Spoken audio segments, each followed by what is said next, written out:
What up, gang? Red Dem Gang in the building, man. Episode 94. I fucking apologize. The shit wasn't loading for the shit we're doing today. I apologize. Blame Lewis. Cam, you Blame are Lewis, free. for You sure. are free this week. Cam was actually 30 seconds on time. I am not 30 seconds on time is crazy work, but I was on time. I was looking at the clock. Bullshit. Cam gets discredited while I getting came credit. in at This is crazy. 7. He was on time. He was on time. He was kind of pushing. He was 1 minute on time. He was 1 I minute sent the on link, time. bro. No. Fuck this. I'm gonna pull up when I sent the link, bro. Let's see. 7:52, and he pulled up at 7:59 after he was bitching at me to send the link. That's he was saying send the link and he was saying let's pod. First off, I was at 7:57. Second, the only reason why I said that, Chris, is because your ass sat there and said, I wonder if Cam is gonna be on time today. That's what I told you. Well, if you send the link, maybe I will be on time. Yeah, well, let me tell you something. Let me tell you something, bro. You no call, no showed yesterday. So what's up with that? Oh wow. You know what that calls for? Okay. You know what no call, no show you know what that calls for? It calls for termination. Instantly. I was sleeping, okay? I was sleeping, okay? Sleeping. I watched Riho return and you were sleeping. Damn. That's crazy. I watched Kyle Fletcher kill Kenny Omega and you couldn't call me. You couldn't call me and tell me Riho was back. I shouldn't have to call you. You should be awake and alarmed. You couldn't be a real friend. You know I love me some Riho. You couldn't be a real friend to call me and say, "Hey Cam, wake up! I need you on stream. Riho's here." I had to find out Riho returned to my friend Joseph. Joseph sent me a text going, "Cam, Riho's here," but you couldn't do that. Stop falling asleep. Oh, I show up for work every day, to both my jobs without any complaint. Whoa. Look, I was at work, okay? Excuse me, Chris. After a long day at work, I decided to put my ass in the bed, okay? Excuse me. I had a long day at work too. I had a long day at work too. 10 hours every day. I'm on time every day. 10 hours. 10 of them. Not Thunder talking about Chris had to suffer through 2 Wheel of Youth segments. I had to suffer through NXT. You suffered through the highlights, bro. Wow. You suffer through the highlights, bro. KD, wow. KD, what's up, bro? What's your rings from Golden State? Hi, chat. I'm back. Y'all know what time it is if you read the title. Wheel of Random Pro Wrestling Topics. It's something we've done on No Name before. We haven't done it here, but we're gonna bring it here. Lewis has put together a wheel of different topics, pro wrestling topics, I guess, ranging different companies, which is awesome. And yeah, we'll just chop it up. we gotta get our fantasy AEW out the way. Shut the fuck up, Cam. I wasn't here last week, so I deserve all the camera time in the world. How we doing, chat? How we doing? I missed y'all. Feeling like shit lately. My fault you on here last week. Yeah, wait a minute. Grow hair. Chris, wait a minute, Chris. How you gonna get on me by being a no call, no show? But you just let Lewis slide, bro. You see, right? This that stuff I be talking about, bro. This that stuff I be talking about, bro. Big difference. I'm a no call, no show. I get raked over the coals. Lewis is a no call, no show. He can let me. I'm tired of this. You want to know the difference? You didn't do shit. You just let me sit here wondering if you were going to pop up. Me, on the other hand, I went out of my way. I hit up Lewis. I was like, yo, are you going to pop up for Dynamite? He told me no. I was like, fine. I got it. Look here, at the work. That's all you got to say. All right, put my shit on screen so Cam can shut up. There we go. What's up, guys? How you doing? So if you guys don't know, yes, it's been a while since I've updated the public on where we are with Fantasy AEW because we have added Collision into it since I do nothing on Saturdays. And Collision really not that bad. It's just Dynamite with no aura. But other than that, it's still very good wrestling. But I don't want to make it seem like, oh, Lewis hasn't been updated. No, I've been updated, man. Fucking join the Discord if you want to see me constantly update the shit. Yeah, link, description, fucking join. I update the shit all the time, and there's a whole section of where you can see it. as you can see from the first time you guys have seen this list, I have color-coded a lot of shit, and we have done a lot of shit. So in red, as you guys can see, red means that these are AEW champions, which means they are holding AEW sanctioned titles. So, just so you guys don't be aware. So these would most likely be the people that are going to give us 15 points on a monthly basis. So Hangman, Okada, Fletcher, Mercedes, those are the champions. As you can see, some people are color-coded orange, like MJF and Athena. Those are champions who do not hold AEW sanctioned titles, which means MJF is a CMLL World Champion, Athena's the Ring of Honor Women's World Champion, but if they defend their outside titles on AEW television or on AEW programming, those will count to 15 points as well. Kind of shakes it up a little bit. As you can see, pink, unfortunately, is the one thing none of us wanted to happen. And unfortunately, Chris and I got the biggest fucking blows of it possible. IR.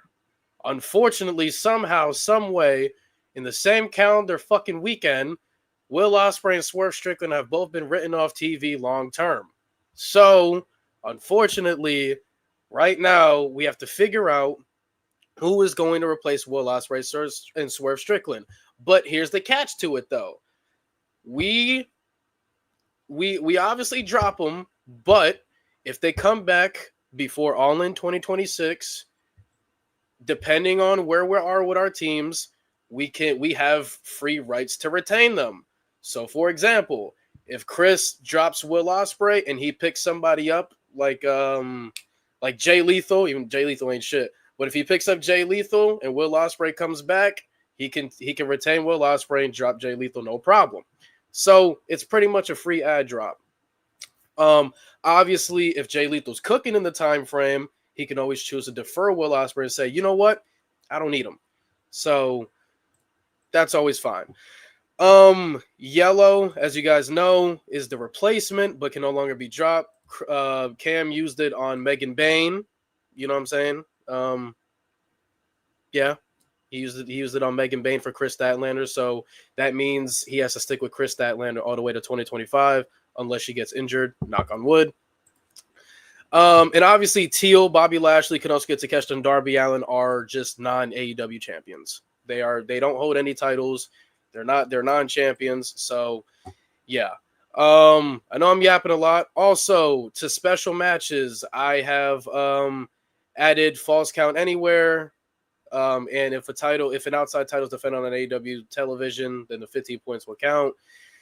And then obviously I did free agency rights when healthy. I get Swerve. Chris gets Ospreay if we choose to do so. Now, Chris, the sucky ass part is we got to figure out who the fuck is going to replace these guys. So who is going to be replacing Will Ospreay for you? Pink. Let me just make sure he's not already there. Oh yeah, I think I'm gonna go Mark Briscoe. Okay. All right. I just have to make sure I get Ospreay's points down real quick, just to make sure we ain't losing how much point total he's done for you. I know, not bold italic, but all right. And you have chosen Mark Briscoe? Yes, sir. And Mark Briscoe will be painted teal. All right. So now I'm going to put this one as IR. Sadly, none of us wanted this shit to happen, especially Chris and I. We didn't want fucking Swerve and Ospreay gone. All right, now for me, unfortunately, yes, chat, Swerve is gone for me, and it's even worse because at least Chris got something out of Ospreay. I didn't get nothing out of Swerve. I only got one match out of Swerve, but it's okay. For me, I think I want to play it safe. I'm running a risk here because eventually he is going to lose to Darby Allin, but for the sake of it, I'm just going to pick up Jon Moxley. I'm going to end up picking up Jon Moxley and paint him as teal. All right, so since Dynamite just happened, the current updated score, because Dynamite, none of our wrestlers wrestled except for mine. Mercedes had her title defense against Alex Windsor. Mercedes successfully defended, so I added 15 more points to Mercedes, and Kyle Fletcher was on the winning team for the All-Star tag, so awarded 7 points. So that puts me 1 point behind Khris, and Cam is getting his ass whipped. So, yeah. Don't worry. I'm gonna bounce back. Okada got me. I'm gonna bounce back. But Bro. yeah. Yo, Lewis, fucking Jalen Carter got tossed 6 seconds into the game. What? He spit on deck. It's Word just, of bro. It's just football. All right. Okada and Statlander got me. They got my back. Don't worry. Shit. But yeah, chat. That's where we so that Mark Briscoe win last night doesn't count for Khris since he picked him up. Yeah, it doesn't count. Nah, it doesn't count for him. Nah, it shouldn't, because that'd be fucked. It doesn't count for him. But Jon Moxley would count for me this Saturday in Collision if he beats Daniel Garcia. Right. Since I picked him up. But no, unfortunately, he doesn't get the Mark Briscoe W. Let's go, Danny G. Oh yeah. And it's gonna count for me too, because Chris Statlander wrestling. I'm sorry, Julia Hart. I'm sorry. I love you, but you got to get Cam. I think I'm gonna do it. All right, guys. I think I'm actually gonna do it. I'm looking at the landscape right now. All right, so I am going to. You know what? I'm gonna wait. I'm gonna wait on that, Cam. I'm gonna wait on that. But yeah, all right. So y'all see it, chat. Y'all see it. Probably pretty boring for Mo because he's like, fuck. He's asked out. He doesn't watch AEW. But I ain't on this list. We are here. Cam, be fucking thankful you ain't got nobody on IR. Yeah, this is terrible. This is pretty fucked up. But yeah, that is it for fantasy AEW. We wait for Collision, and let's see if I leap Khris and Daniel Garcia doesn't upset me. Fuck no. Touchdown, Javante Williams. Did y'all hear about this Matt Riddle incident? No, actually. I did. Can we not talk about Matt Riddle? Fuck him. That's all I'm gonna say. What happened now? Matt Riddle was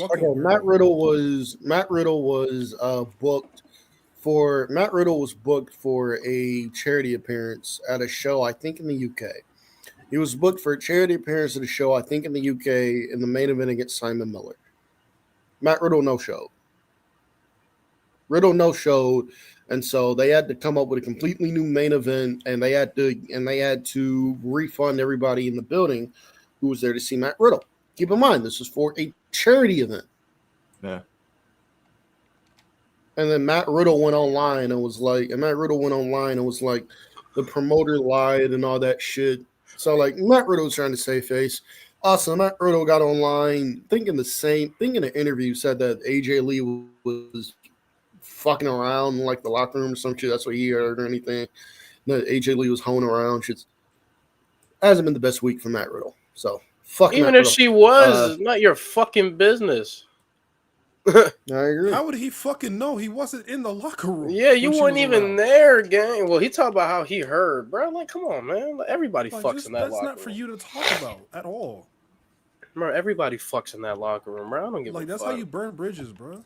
Yeah, you just being dumb right now, gang. I ain't gonna lie. Because he had the easy ass in to come back to WWE if he wanted to with Randy Orton. Now that's dead. That's you dead. Trip. Yeah, you need to fucking relax, pal. You need to calm the fuck down. You ain't even there to talk about she be fucking on people. And even if she did, who cares? Who the fuck cares? It's not your wife. That's for Punk to worry about. And clearly he doesn't give a fuck because he put a ring on it. Yeah, clearly he fucking don't. So even if that was true, it doesn't fucking matter. So fuck Matt Riddle. Let's not talk about him. Let's do this wheel.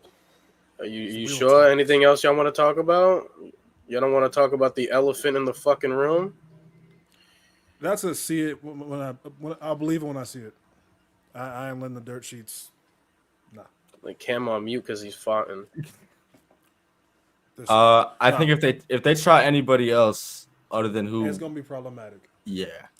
I don't give a fuck. I don't give a fuck who it is. I don't care if it's Bailey. It could be fucking Rhea Ripley for all I care. How would y'all feel if the music played and it just Becky just skipping down? Troll of the century in Ultimate Chicago troll. too, bro. In Chicago. In Chicago, yeah, she gonna get. Oh man, let me chill. But it ain't gonna be nice. It ain't gonna be nice. But if she does come back, can we not Def Rebel her? Thank you. Okay, Def Rebel. Okay, somebody in the I forgot who it was somebody in the NXT watch along made a great had a great line. I forgot who it was. But they said if Def Rebel changed, light it up, we gonna light up Def Rebel. I said I agree. They said if we change, I agree. Light up Def Rebel. I could see them doing it too. I can definitely see them doing it. And They better not. He better not touch light Plus, it don't up. they own the song? Because didn't Jim Johnston make that shit? Yeah. I'm pretty sure it's not CFO money. So they own the song. I guess so. Yeah. Like I said, I'll believe it when I see it, and if I see it, great. Hell yeah, welcome back. Y'all hear about Ronda? Y'all hear about Ronda Rousey? No. Yeah, she's quote unquote officially retired. We retired you. We don't care. Officially. So anyway, how about this wheel? Like moment of silence. None. Next. About this wheel, gang. I will say I loved her first fuck run. about Ronda Rousey. I also want to give a shout out. If you guys watched Dynamite yesterday, FTR and Cope and Christian, they had a brawl segment, and one of my boys that I trained with, Logan Machina, he was the scrawny dude in the white and black pants. He was actually in there breaking up Adam Priest during the brawl and shit. So shout out my boy Logan Machina for making it on AEW Dynamite, man. That boy's been working hard. Congrats. Yeah, he's one of the best mat grapplers I know. So hopefully he gets a shot. All right, so chat. So on the fucking wheel right here, we got a mixture of serious topics, individual questions made for specific people. Some are trolls, some are not. Mixture of everything to get the conversations going. So y'all boys ready? Let's do this thing. Yeah, let's do it. I'm not ready. Fuck this wheel. I'm gonna keep updating the current topic. Ooh, is Cena's retirement tour a failure? This has been his retirement tour has been a massive disappointment, is what I would say. This is not what I was expecting. This is not what I was expecting from a John Cena retirement tour. This is not what I was expecting from a John Cena retirement tour. I appreciate the fact that he wanted to try something different with the heel turn. The fact that we finally got it. Looking back at it, the heel turn is something that you should have stayed in the drafts. It should have just stayed in the drafts. There was no reason. It should have just stayed in the drafts. There was no reason for him to go heel. This heel turn should have been John Cena. This heel turn should have been John Cena's going in there. No, not heel turn, excuse me. This retirement run should have been John Cena's going in there. And he's just replaying all of his losses. That's what this heel turn should have been, combined with trying to get some new talent over. And it started out like that with Randy Orton and CM Punk. Where I drew the line, though, this man has 8 dates left. Why are we wasting one of them on Logan Paul, bro? AJ Styles is right there. Great, the match was good, though. At least the match was great. Why are we wasting one on Brock Lesnar? It's a. I think this heels for the money. I think this the almighty dollar, bro. I holds think a lot of weight, the retirement tour should have been leaving WWE better than you found it. That's how I felt. Like, give the rub to the young guys that need it, or the superstars that need it. Like give more of a rub to LA Knight. Give the rub to Braun Breaker. Give the rub to people that really need it. Go down to NXT for a little bit. Give the rub to a guy like Obafemi. Give the rub to a guy like Javon Evans. Like, leave the company better than you found it. It's cool. You can do the nostalgia stuff. Like, I don't mind the Randy stuff. I don't mind the CM Punk stuff. But I also feel like they didn't even do too much of the nostalgia stuff. I feel like there was two different parties that wanted something out of Cena retirement tour, and we didn't get any of it. Like, people wanted the super nostalgia fest. You only got 2 fucking matches. And then people wanted young stars or stars in general that really need the rub like that. And we didn't even get that. We're getting what TKO wants and what TKO envisions it. Yeah. I don't give a fuck about Logan Paul. Fuck Logan Paul. Talk about he held his own in his ring. I don't give a shit. That was not his best match this year. I'm sorry. I gotta disagree. You're not humble, Lewis? I think his match with Cody was way better. Logan didn't give him. Oh no, absolutely. The match with Randy better. Anyways, damn. I'm not a Logan Paul fan, but goddamn, I didn't love the Randy match. I'll be honest. You're tweaking. You were there squealing. for? You was squealing. You was squealing like a girl when you was there. Shut up. On the rewatch, that shit was lit. That shit was awesome. Should have left the memories alone. But I feel like it's just what TKO wants. That's why we're wasting it on Logan. That's why we're wasting it on Brock. You know what I'm saying? Like I would have loved to see a Cena Drew rub. You know what I'm saying? Like I said, I love for him to go down to NXT. You know what I'm saying? Work with some of the guys there. I think the Drew rub's gonna happen. I think Cena's last match is either with Drew or Gunther. I think it's one of those two names. If Gunther's healthy, it's gonna be Gunther. If not, it's gonna be Drew. Man, Cena don't want them problems, bro. Tell his ass to watch out, bro. Go wrestle Drew. I mean, he gonna go away anyway, so he might as well, Go wrestle Drew. Go play with the kittens over there, bro. You don't want these lions over here. You don't want that shit. Diabolical. You don't want that shit. Well, go play with them fucking kittens. Go wrestle son number 35. Go wrestle him. Don't come over here. Come over here. No, I will say, would I call it a failure? No. Would I call it mishandled? Absolutely. Trash. I think they're making up for it in this last few months. I thought, personally, I didn't love the fact that Logan's the one in there. But I thought Cena's promos on the lead up were fantastic. And I thought the match itself was really, really, really, really good. Go ahead. So it's like, if they keep on this trajectory, which is going to be kind of hard considering how, like, you only have 8 appearances in September, October, November, December. That's all that's left. And I don't know how much really they can make up for that. Yeah. But I hope that goes well. I hope the Brock match, because that's inevitable. I hope that goes well. Clock is ticking though. I mean, could be his last SmackDown too, which is crazy.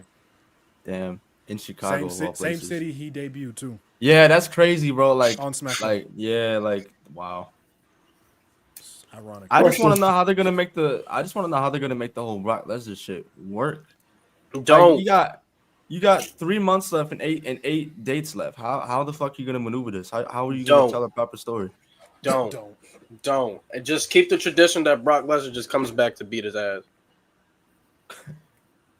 Question. Okay. Question. Because I saw this debate on one of the podcasts I was listening to on Tuesday after because they were reviewing Raw. Who's a better actor? The Rock or John Cena?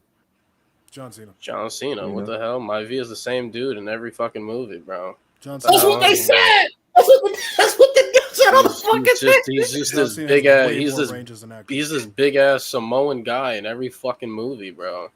That's what the dude said in the thing, bro. He was like, that's what the dude said in the thing, bro. He was like, the Rock is playing the same character in every fucking movie.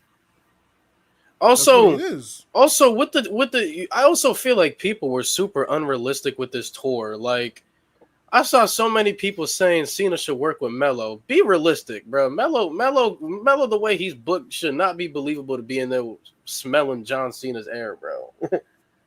No, I'm sorry, you got to be realistic. Yeah, it's not his fault, but nah, man. Like, Cena better off working with Solo kayfabe wise than Melo. Like, yeah. Because there's history there. Oh, don't worry, Cam. There's a question here for you. Well, yeah. Speaking of questions, actually, no, I don't think it's here because it was on the last one. All right, remove. Nah. All right, here we go. Oh yeah, I'm on that ass today. Oh, is AJ Lord. Lee top 10 all time? I think she's near the bottom of the top 10, but I do think if you were to sit there and tell me I have AJ Lee in my top 10, it's not something I'm going to argue or dispute with you with. It's not something I'm going to argue or dispute with you with. If you sit there and tell me you have AJ Lee in your top 10, that's not something I'm gonna personally argue or dispute you with.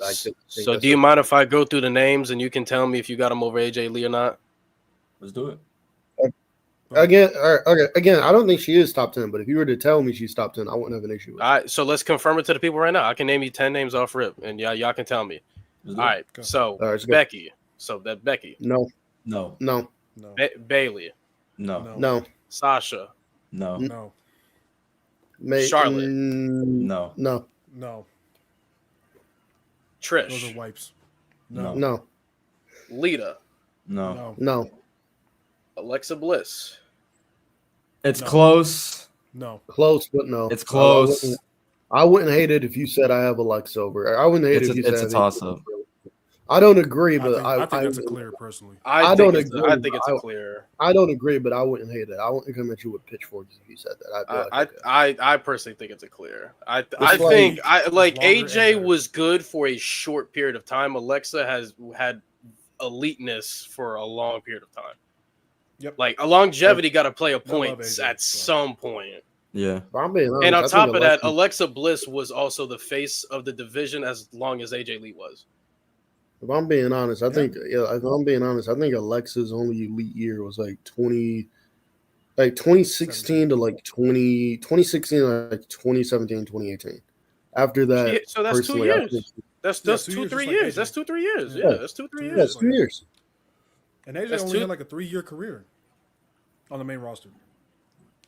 But then you got to think about the history Alexa Bliss made. Won the first ever women's elimination chamber match and shit like that, and winning.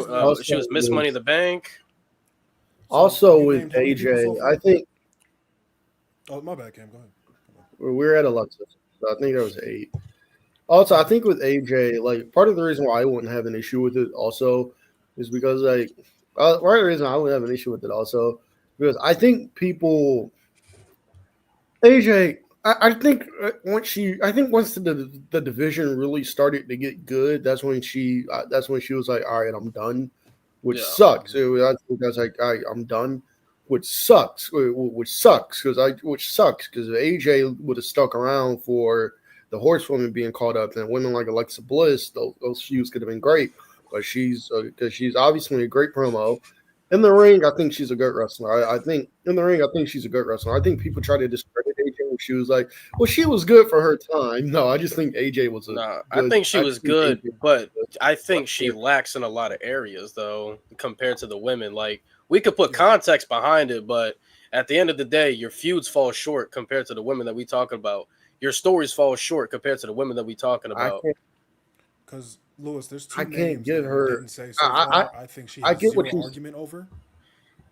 Yeah, like Bianca and Mickie James. Bianca, Mickie James, bro, no argument. And I personally have a Lunger Blaze over her as well. So I get what you're saying about her feuds. I get what you're saying about her feuds falling short and shit.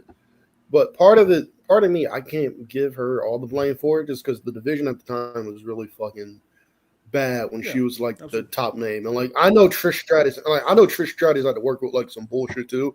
But like also Trish had women that were talented. Like you had Victoria, you had Lita, you had Jazz, you had Victoria, you had Lita, you had Jazz, you had Melina.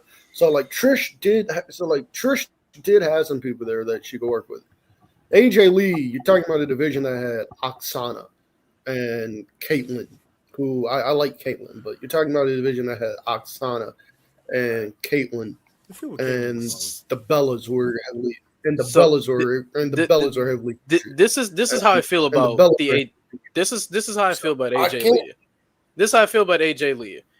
This is how I look at it. On one hand, you have somebody. On one hand, you. Go ahead. But like, I will say this though. I'm sorry to cut you off as well. I will say this.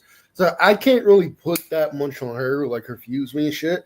Like her fuse me and shit. Because once she actually got somebody who was actually good or like on her level and Paige, they had a really good feud. Like her and Paige had a really good feud. Yeah. But her and Paige had like a really good feud. So if she could have just stuck around a little bit more, she could have had a really, really good fuse. Because Paige this is before Paige became Wasp. Because Paige is good, and like AJ Lee and Paige are like really good feud.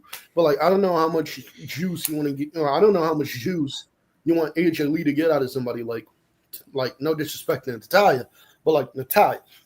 I've got a few you're supposed to have against somebody like Cameron or the Funkadactyls or some shit like that. I'm hearing you. I'm hearing you about the degree of difficulty, but this is how I'm looking at it.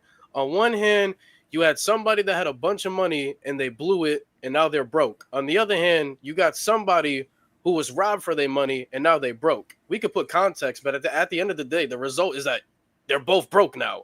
So the way how I feel about AJ Lee is I understand the degree of difficulty and I understand, but at the end of the day, we're still comparing feuds. We're still comparing stories. We're still comparing legendary moments. And even though she didn't have a lot to work with, she just doesn't have those things to compare to a lot of the women.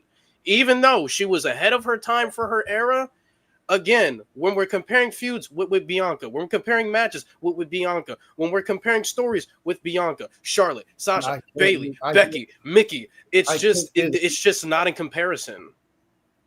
I can't give, and like I get where you're coming from, but like I get where you're coming from, and I don't want to be like, well, I can't judge AJ Lee based off that because she didn't really have shit to work with, but like I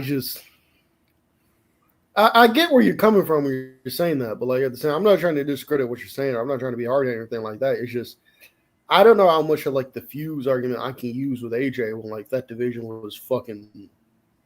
If she doesn't have them, then what are we doing here? That's the thing. We could put context behind it, but if she doesn't have them, there's nothing to talk about. Because we can play that game with a lot of women. We do it in sports. We do it in sports all the time. Well, if we put context, if this person, if LeBron had Kyrie and Kevin Love in 2015, it'd be a different discussion. Well, guess what? He didn't win in 2015. At the end of the day, he didn't win, regardless of the context. So I understand the argument that she doesn't have X, Y, and Z because of A, B, and C, but at the end of the day, she doesn't have X, Y, and Z regardless of the context. And how I look at her. Oh, that I agree with. Do I think she is top? No, that I agree with. Do I think she is top 10 of all time? I don't have her top 10 of all time, but if somebody were to tell me, a little bit like if I were having like a discussion with somebody and they were to say, hey, I think AJ Lee is top 10. That's not something I'm going to beat them over the head with pitchfork something and be like, that's a really, really bad take, some shit like that. I'm be like, okay, I see where you're coming from. Then I'm be like, okay, I see where you're coming from. It's like, I'm be like, okay, I see where you're coming from. It's like trying to think of an example I can use. You see, Danielle, that's different though. Gunther was literally giving you the best programs with fucking Pat McAfee. Gave Goldberg his best fucking match since coming to fucking WWE, and then made Jey Uso the most interesting he's ever fucking been post Roman. Like that he was giving people their best fucking shit. I'm not using the Gunther argument because I just think Gunther just had clearly. I'm not using the Gunther argument because Gunther just had clearly better talent to work with. So I'm not giving Daniel the Gunther argument because like I think Caitlyn better than Jey Uso. That's just me though. All right, bro. I mean, I will say this. I will say this. Jasper Troy better than Jey Uso too? I will say this. I can't give him the Gunther argument because like even though Jey Uso in ring is like. Even though we all know Jey Uso is not the best in-ring worker in the world, Jey Uso is still really, really good, I would argue. Jey Uso is still really, really good, I would argue, at promos when he's not doing not on that build. He's also not on that build. Not on that build. I'm not saying not on that build. I'm just saying I would argue Jey Uso just you could get a good feud. Somebody could get a good feud out of Jey Uso. Somebody could get a good feud out of Goldberg. Goldberg got a lot of really good feuds in his prime. No. You could get a really good feud out of Pat McAfee because Pat McAfee can talk. Because Pat McAfee can talk, even though I think he's really annoying. Pat McAfee can talk. It's like so I can't give Gunther that because Gunther can get really good feuds out of people just based off the shit you can do in the microphone. Like, I also don't think it's fair to put like the blame on Gunther if that makes sense. Maybe I'm just yapping. I don't know, but if that makes sense, I think Gunther had a lot more. If that makes sense, but like here's the thing. Here's what I'll say. Let me attack this on all fronts. I can only give somebody the grading on a curve for level of difficulty so much. when I'm comparing you to other women That I do agree with. who, like Trish and Lita, who had a very high degree of difficulty because they very clearly didn't care about the women back then either. And those women are still in these conversations. Why? Because of their impact, the longevity, their actual feuds, quality. Like AJ just doesn't have that. That I agree with you with, but these women. That I agree with you with, but I also think if you're Lita and Trish, it's easier to go out there and get a good feuds out of people like Molly Holly, like Victoria, out of Jacqueline, out of Jazz, out of Jazz, out of Ivory, who are just very, very good compared to the. Yeah. I'm not trying to make it seem like I'm being hard headed or like I'm just discrediting y'all because I'm not. I understand where y'all coming from, and like hopefully y'all understand where I'm coming from. So like I'm not trying to make it seem like I'm being hard headed. If I'm coming across that way, I'm sorry, because believe me, I'm not trying to be. It's just that's just my whole take. That's just my whole take on it. Like, do I think AJ's top 10? You think there have been some women overpassed her? But like, if you tell me she's top 10, I'm not gonna bash you over the head with it. That's a dumbass fucking take. Like AJ ain't top 10. Get the fuck out of here. Like if you say AJ is top 10, I'm like, okay. I can see it. I'm like, okay, I can see it. To me, I think it's kind of crazy because what do we do on this podcast all the time? We talk about talent, right? Then we're talking about, okay, what were you able to produce? That's where we look at your feuds. That's where and I'm not saying AJ doesn't have good feuds and good stories. That's ludicrous. But when we're comparing her to the woman of today, unfortunately, there's just too much. It's not close. There's just too much for her. So her era, though, she's up there. For her era, she's arguably the best. And it's not her fault. And it's not her fault. Like pre-2015, I think. Okay, like this is how I look at AJ. I think she's somebody that set the spark, so she has like her impact, right? She has an impact, setting the spark for what these women were able to do because of her voice and what she went out there and try to produce for these people. But at the same time, she wasn't there to enjoy the fruits of her labor. Yeah. And I can give her points, but I can't give her so many points to put like all 10 women or 11 women that we named. I don't think she has an argument over any of them. I don't think she has an argument. Like I said, we can only give the grace so much for the era that you were in. Like I can only do that so much because at the end of the day, like we could put context behind it, but at the end of the day, you just don't have it. Regardless, you don't have it. Like I can give Mo $100, I don't have the $100, or somebody else could steal the $100 from me. At the end of the day, I'm still asked out of $100, no matter the context. I'm still broke at the end of the day. So with AJ Lee, I could fully understand. I could fully understand people were like, oh, but she was in the Divas era. She didn't have. I get that, but at the end of the day, when we're comparing all time, we have to factor in that she doesn't have the stories or the feuds to match up with these other women. It's just the facts. Now, when she comes back and has the Becky feud and all that shit, and potentially takes the IC title off of Becky, and then hopefully gets into a shit with Roxanne, top 10 talks are going to be hot for AJ. Potentially top 5. Ready to have them, and people already will be ready to have them. Her fans, if you try to tell them like that she's not top 10, they're gonna just think you're hating. But it's like this is great off emotion. This is what I fully believe. Right? I don't think she's there right now, but if she has a banger feud with Becky, takes that IC title and goes into a banger feud with Roxanne and puts over Roxanne and makes her a way bigger star, that's top 10 lock. Because you elevated the title even more, and you had 2 banger feuds with a series of great matches.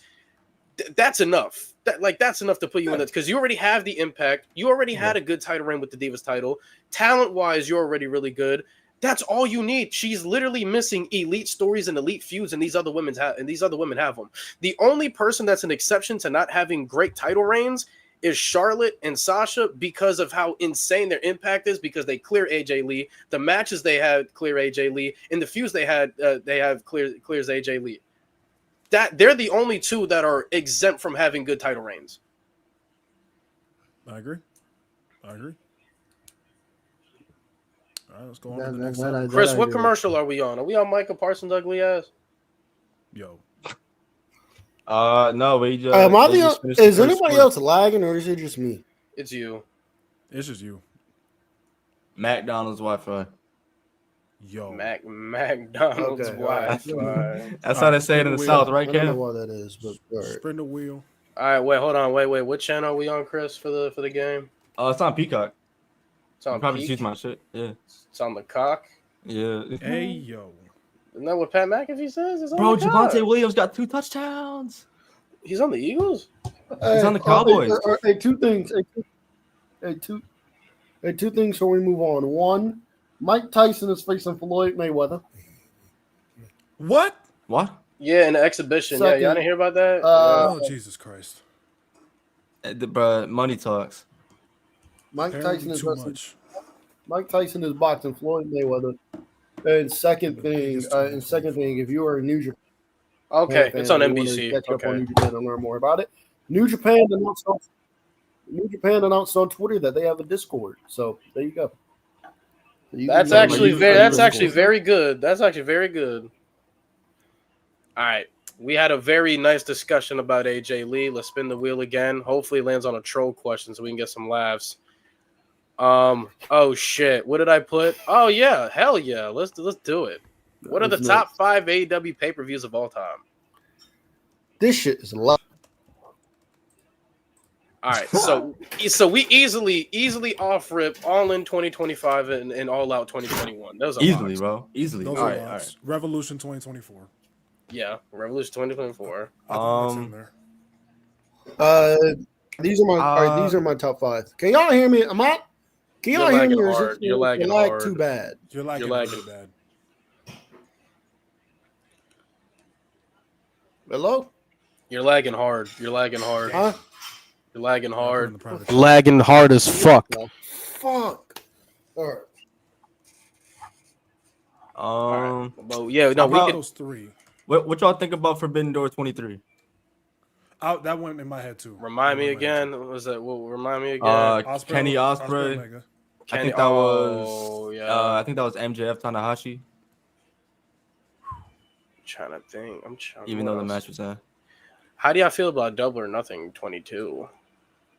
What was on that show? Remind me. Pretty sure that was Punk. Was that Punk and Hang? That's Yeah, that was Punk and Punk and Hangman. that was. Oh Punk. fuck! That was okay. That was Punk and Hangman. That was Wardlow Yeah, squashing they don't do MJF. That was Darby and Kyle O'Reilly. That was who else was on it? Danielson versus Okada as well. That shit sucked. That shit was ass.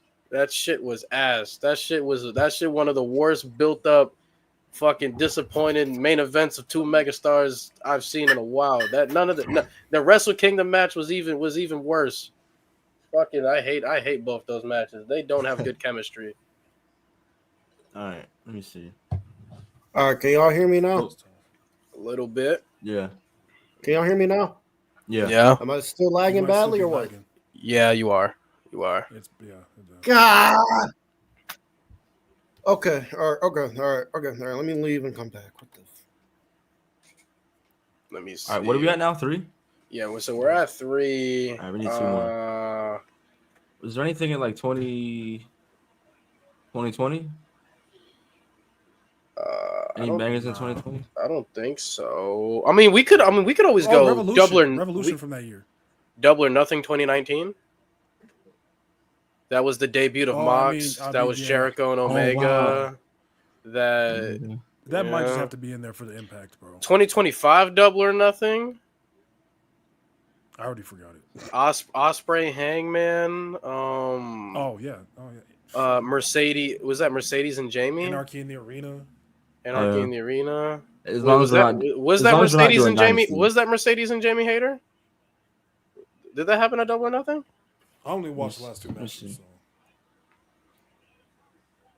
Oh, All In 23. Oh my god. All In 23 was very good. Yeah. Like MJF and Cole. Yeah, Double or Nothing. Yeah, we might have to put Double or Nothing here. Oh man. I'm cool putting All In in there for sure. Okay, what about now? All right, yeah. Pussy. Okay, all right. This is okay. All right, I'm on my phone for now, but I'm gonna switch to my computer in a minute. All right. Anyway, my top 5. Top 5. All Out 2021 is a lock. Yeah, All Out 2021 is a lock. All In 2024 is a lock. Revolution 2024, I think, is a lock. So that's 3 right there. All In 24. I meant 25. I meant All In 25. I meant 25. I meant Would 25. you put Double or Nothing 2019 up there? I put Double or Nothing 2021. I put Double or Nothing 2021. I got Double or Nothing 2021. I got All Out 2021. I got All In 25. I don't know. I didn't mean 24. I got All In 25. Revolution 24. I can call it bias if you don't want to, but I have Revolution 24. And then Double or Nothing 25 is up here. I got Full Gear 21. I got Full Gear 21. Full Gear 21. That was. There wasn't a bad match on that was Hangman and Kenny and Eddie Kingston and CM Punk. Yeah. Full Gear 21 wasn't a bad match on that show. So I would either go. That was also Darby and MJF opening, right? Yep. I would either go Full Gear 21. I would either go Full Gear. I would either go Full Gear 21, or I think another one you could do is Revolution 22. Would you put Wrestle Dynasty 23 up there? No. Oh, look at Smitty. I forgot. I also think the first Forbidden Door should be up there too, because that first Forbidden Door show was spectacular. Word. Ospreay and Orange Cassidy was great. Moxley and Tanahashi was Tanahashi was really good. Moxley and Tanahashi was really good. I remember that was Sting stole the whole weekend. He was the best wrestler that weekend. He beat the shit out of everybody. Yeah, Sting was cooking that match. Yeah, shout out Sting. Yeah, AEW's only undefeated superstar to win a belt and fucking retire. All right. Good fucking questions. I want to troll one. Come on. Oh my God. We could slander Cam. This is for you, buddy. This is for you. This isn't a Cam specific question, but what is wrong with WWE currently? Y'all answer because I'm about to transfer to my computer and I want to get that. I want to dissect it. So y'all go ahead and answer, and I'll join in with what I hate about the product. I don't have much to say. I don't have much to say. I'll keep it brief. Everywhere from the jobber scene all the way to the main event scene feels fucking lifeless and recycled. And we see the same fucking people in every fucking division. We see the same jobbers stay jobbers. There's no evolution. We see the same mid-carders stay mid-carders and there's no evolution. And we see the same main eventers stay main eventers and main eventers can fucking take L after L after L after L after L after L after L after fucking L and not move down to the mid-card to keep shit spicy. It feels lifeless. That's how I feel. None of this shit is good. Chris, I'll let you take it, bro. I think WWE is damn near afraid of making new stars, bro, because TKO don't want to fucking pay him in the future. TKO don't want to fucking pay him, bro. Everything that you see on WWE TV today is all for the fucking almighty dollar, bro. There's no reason, bro, you should be bringing back fucking Goldberg in 2025. I don't give a fuck what Vince McMahon Vince McMahon promised him. I don't care. Right. The problem starts on the fucking main roster. Shit bleeds into NXT, but there's nobody down there. There's nobody down there, bro. Fucking bro. The shows, the fucking shows are just terrible to watch. They're just fucking lifeless and ads galore, yo. Ads galore. Trash. I feel like the problem with WWE Trash has, to me, they've begun to embody the corporate feeling that people have always accused WWE of being to a higher degree. They're not trying to hide it anymore. That's the thing. WWE was always, like, when you compare them to other companies like TNA and Ring of Honor and all that, they were always given like, oh, it's like the corporate kind of wrestling. You know what I mean? Like, it's more. But now I feel like they've more so embraced that and kind of made it feel that way more than it needs to be. It doesn't feel fun. That is not your fucking name. Yo, what?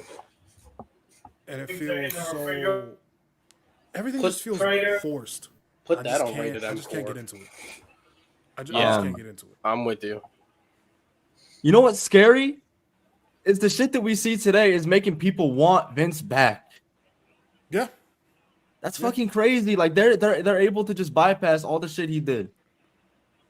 And the thing is with WWE, like, I don't see it changing.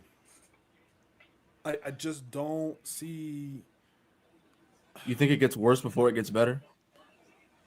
Yes. Yes. I don't think we've hit the pits yet. I don't think so either. I think it's thought- also rough that we're seeing, like, I have never had a problem with celebrities, but they're becoming way too much of a focal point to the product now. Like I'm cool with a one-off. The fact that Jelly Roll was like, I want to take an L so I could come back and I have a reason to come back. Like, no, bro, take the W and get the fuck off my TV. When he said that, I did not know he said that. He said he wanted to take an L because no celebrity has ever taken an L. But we know in true WWE fashion, he took the L so that he could come back and get his W back.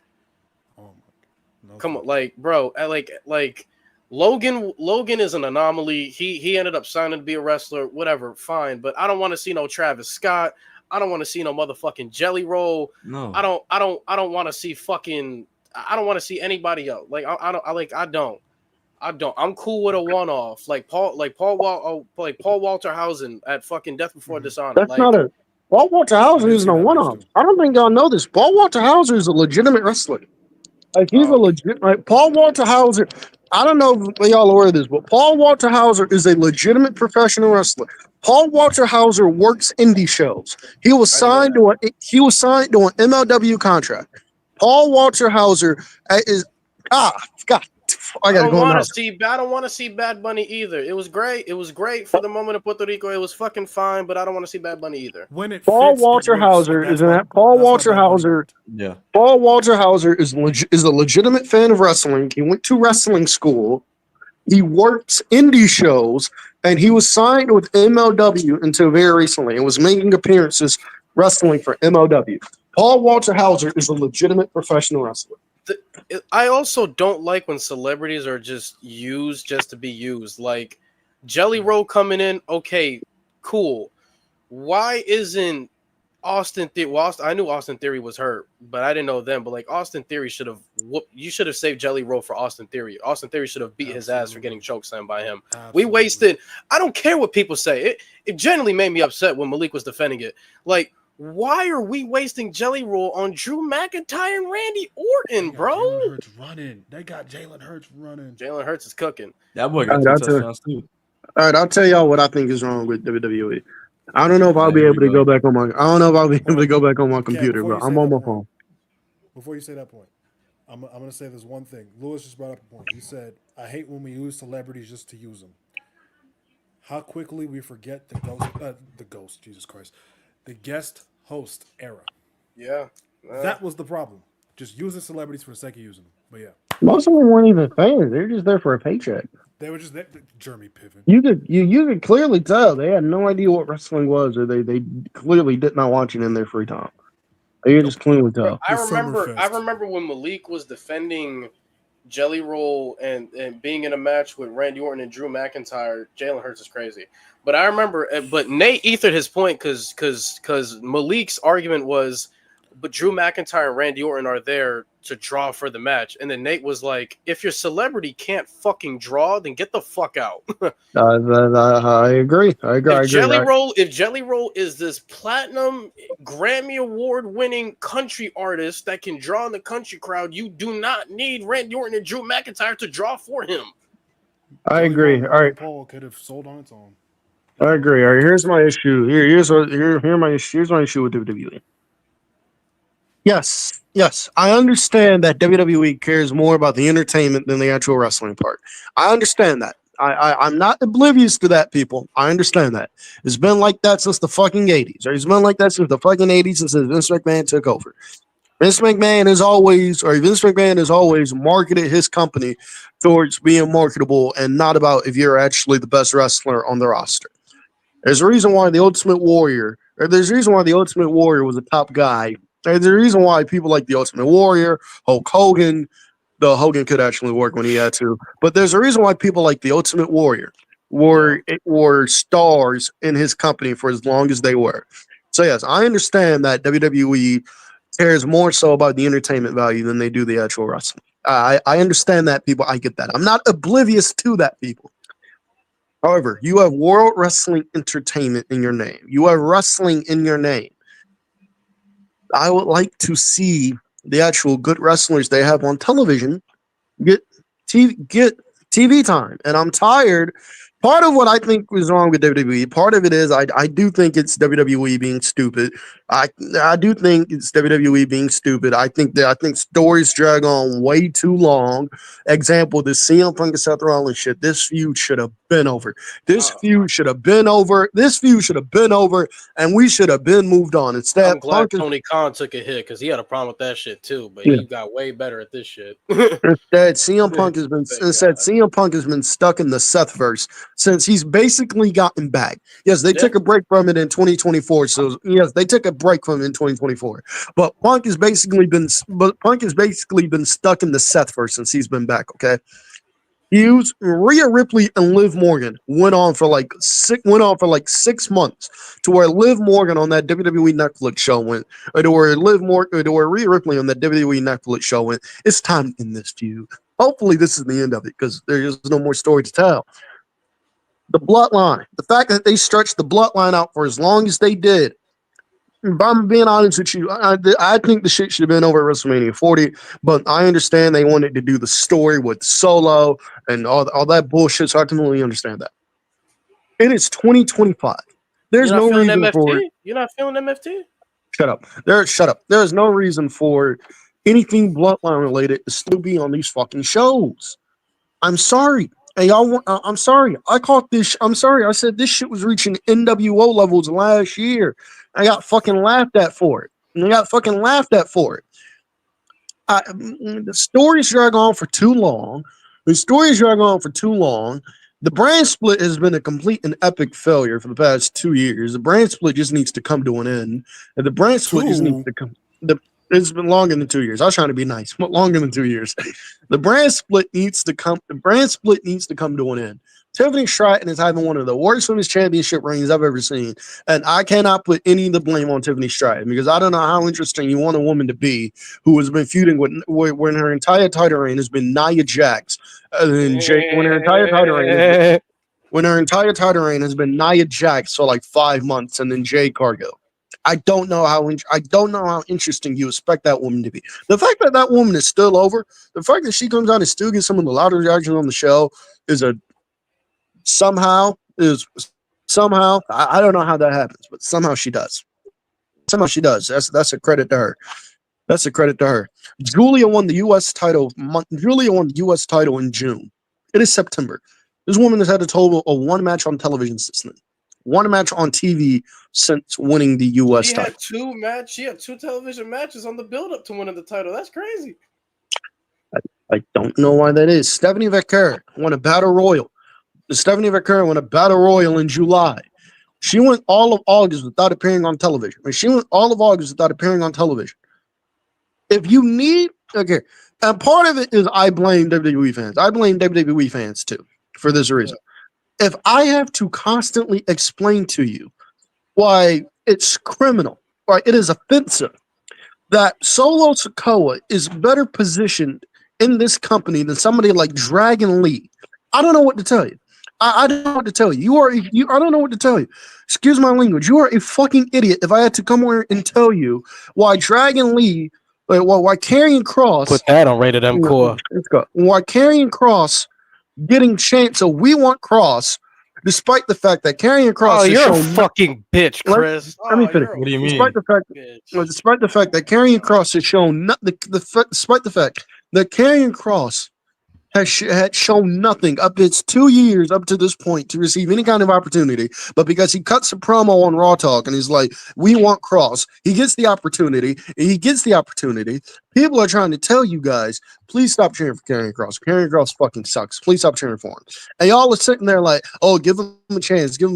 It took 3 mediocre matches with Sami Zayn for y'all to determine that nigga sucks. It took 3.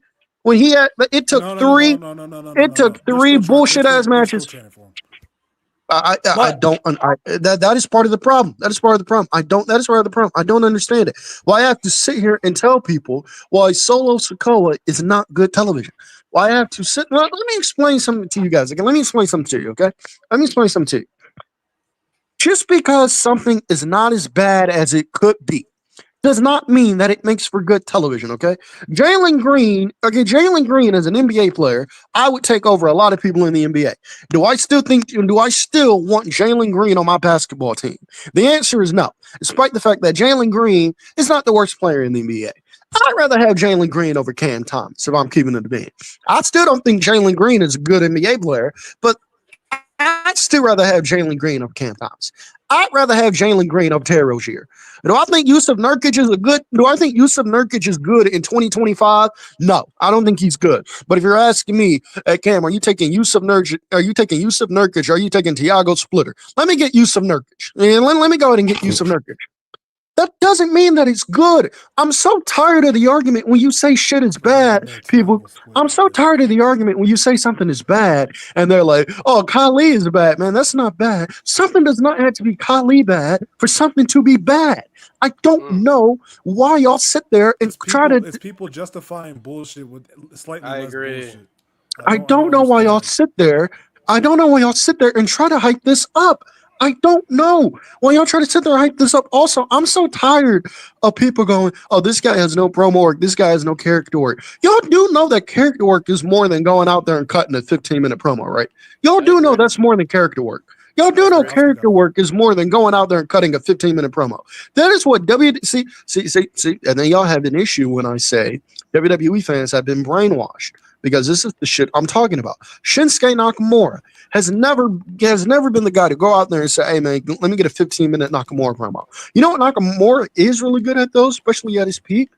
He's really good at facial expressions. He's really good at character work. Asuka, there's a reason why Asuka, especially when she was at her peak, she was coming out, Asuka now. Nobody cares. Nobody really give a shit about Asuka now. But there's a reason why Asuka at her peak, when she was coming out, Asuka would get loud reactions, despite the fact that if you put a microphone in Asuka's hands, you're gonna get a whole lot of. Yeah! I'm not trying to be racist, but that's what they do with Asuka. They tell Asuka to go out there and make a bunch of noises. Despite the fact that she's one of the best character workers in the business. Like, y'all do know there's more to character work than promos. Y'all do know there's other ways to get people over and get them on television without them being strong promos with other shit. Y'all should know this by now because y'all should know this because Paul Heyman, the guy who's on Monday Night Raw, was a master at doing that in ECW. To where Paul Heyman got Sandman, who Sandman is dog shit. Y'all think Psycho Sid is dog shit. Sandman is dog shit. Sandman is the definition of dog shit. And he was able to turn Sandman into one of the most popular, most beloved characters ECW has ever had. There are ways you can get around people not being good. There are ways you can get around people having a flaw. Yeah, one of the dumbest arguments I heard as to why Karrion Kross didn't deserve television time, but Cesaro did, was because, were you saying Karrion Kross is bad in ring? Cesaro was a bad character worker and a bad in ring promo, despite the fact that when Cesaro got opportunities, he actually got over. He got popular when he actually got opportunities. He was doing good shit when he got opportunities. It's not my fault that Vince McMahon thinks Cesaro was born. That's not my fucking fault. It's not my fucking fault. But Cesaro has shown you. Look at his work with the Real Americans. Look at the work he did with the Bar. Look at the work he did in that feud with Roman Reigns. Look at the feud he did look at the work he did in that feud with Seth Rollins. Look at the work he did in 2015 when Tyson Kidd got hurt. And when Tyson Kidd got hurt, he had to be on his own. Cesaro was really, really good. Cesaro was really, really good when he was given the opportunity. That's my biggest issue with WWE and the fans in particular. Y'all sit there and y'all hype up people that are just not very good at their craft. And when people sit there and tell you this guy sucks, oh, you're a hater, oh, you're an in-ring merchant, oh, you're this, oh, you're that. Nah, bro, they're just not good. They're just not good. It's not my fault that you're not intelligent enough to sit there and realize when something is good and when something is bad. Because Vince McMahon brainwashed all of you guys into believing that because Vince McMahon brainwashed you guys into believing that the wrestling is secondary. That's not my fault. That's not my fault. SmackDown is one of the worst shows on television right now. It's a terrible show. I don't know how Road Dogg still has a job running for SmackDown in this company is amazing. I don't know how. I don't know how that works. I don't know how that works. R-Truth. R-Truth. Y'all remember what they did with R-Truth? Y'all remember when WWE fired R-Truth? They brought R-Truth back. They brought R-Truth back 7 days later at Money in the Bank due to We Want Truth chants. And R-Truth came on television. He cut off his dreads and he said, "I'm done acting like a clown. Ron Killings is back. I'm done acting like a clown." Only for R-Truth last week on SmackDown to go, "Hey man, I flew to the wrong city. My bad. I flew to the wrong city. My bad." That shit was dumb. He's right back on television acting like a clown. That's the He's main right that's the main problem I've been having with this era, bro, is the lack of capitalizing on people when they hot. Like the New Day, you fucking fumbled that. Chad Gable not beating Sami Zayn, you fucking fumbled that. R-Truth, Chad Gable not beating Gunther. Chad Gable not beating Gunther. You fumbled that. You fumbled that. R-Truth, who we literally saw, like, okay, like I can see Truth as a legit.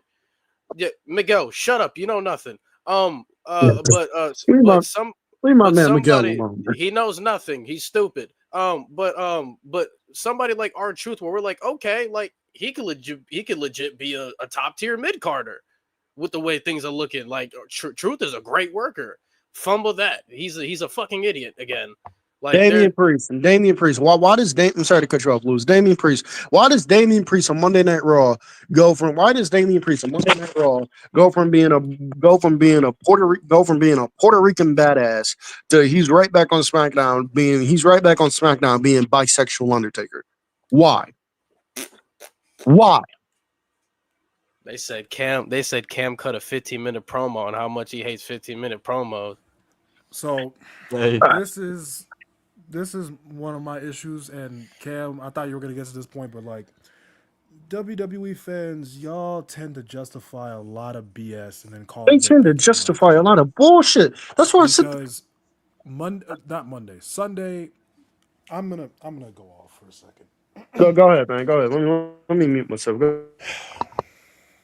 I'm gonna see if I can get on my computer now. But go ahead. Let me mute myself. Go ahead. You do you.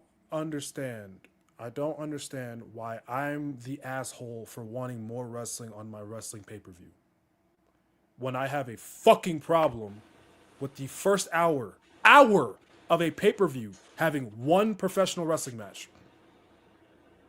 I don't care what the angle is. I don't care what the story is you're telling.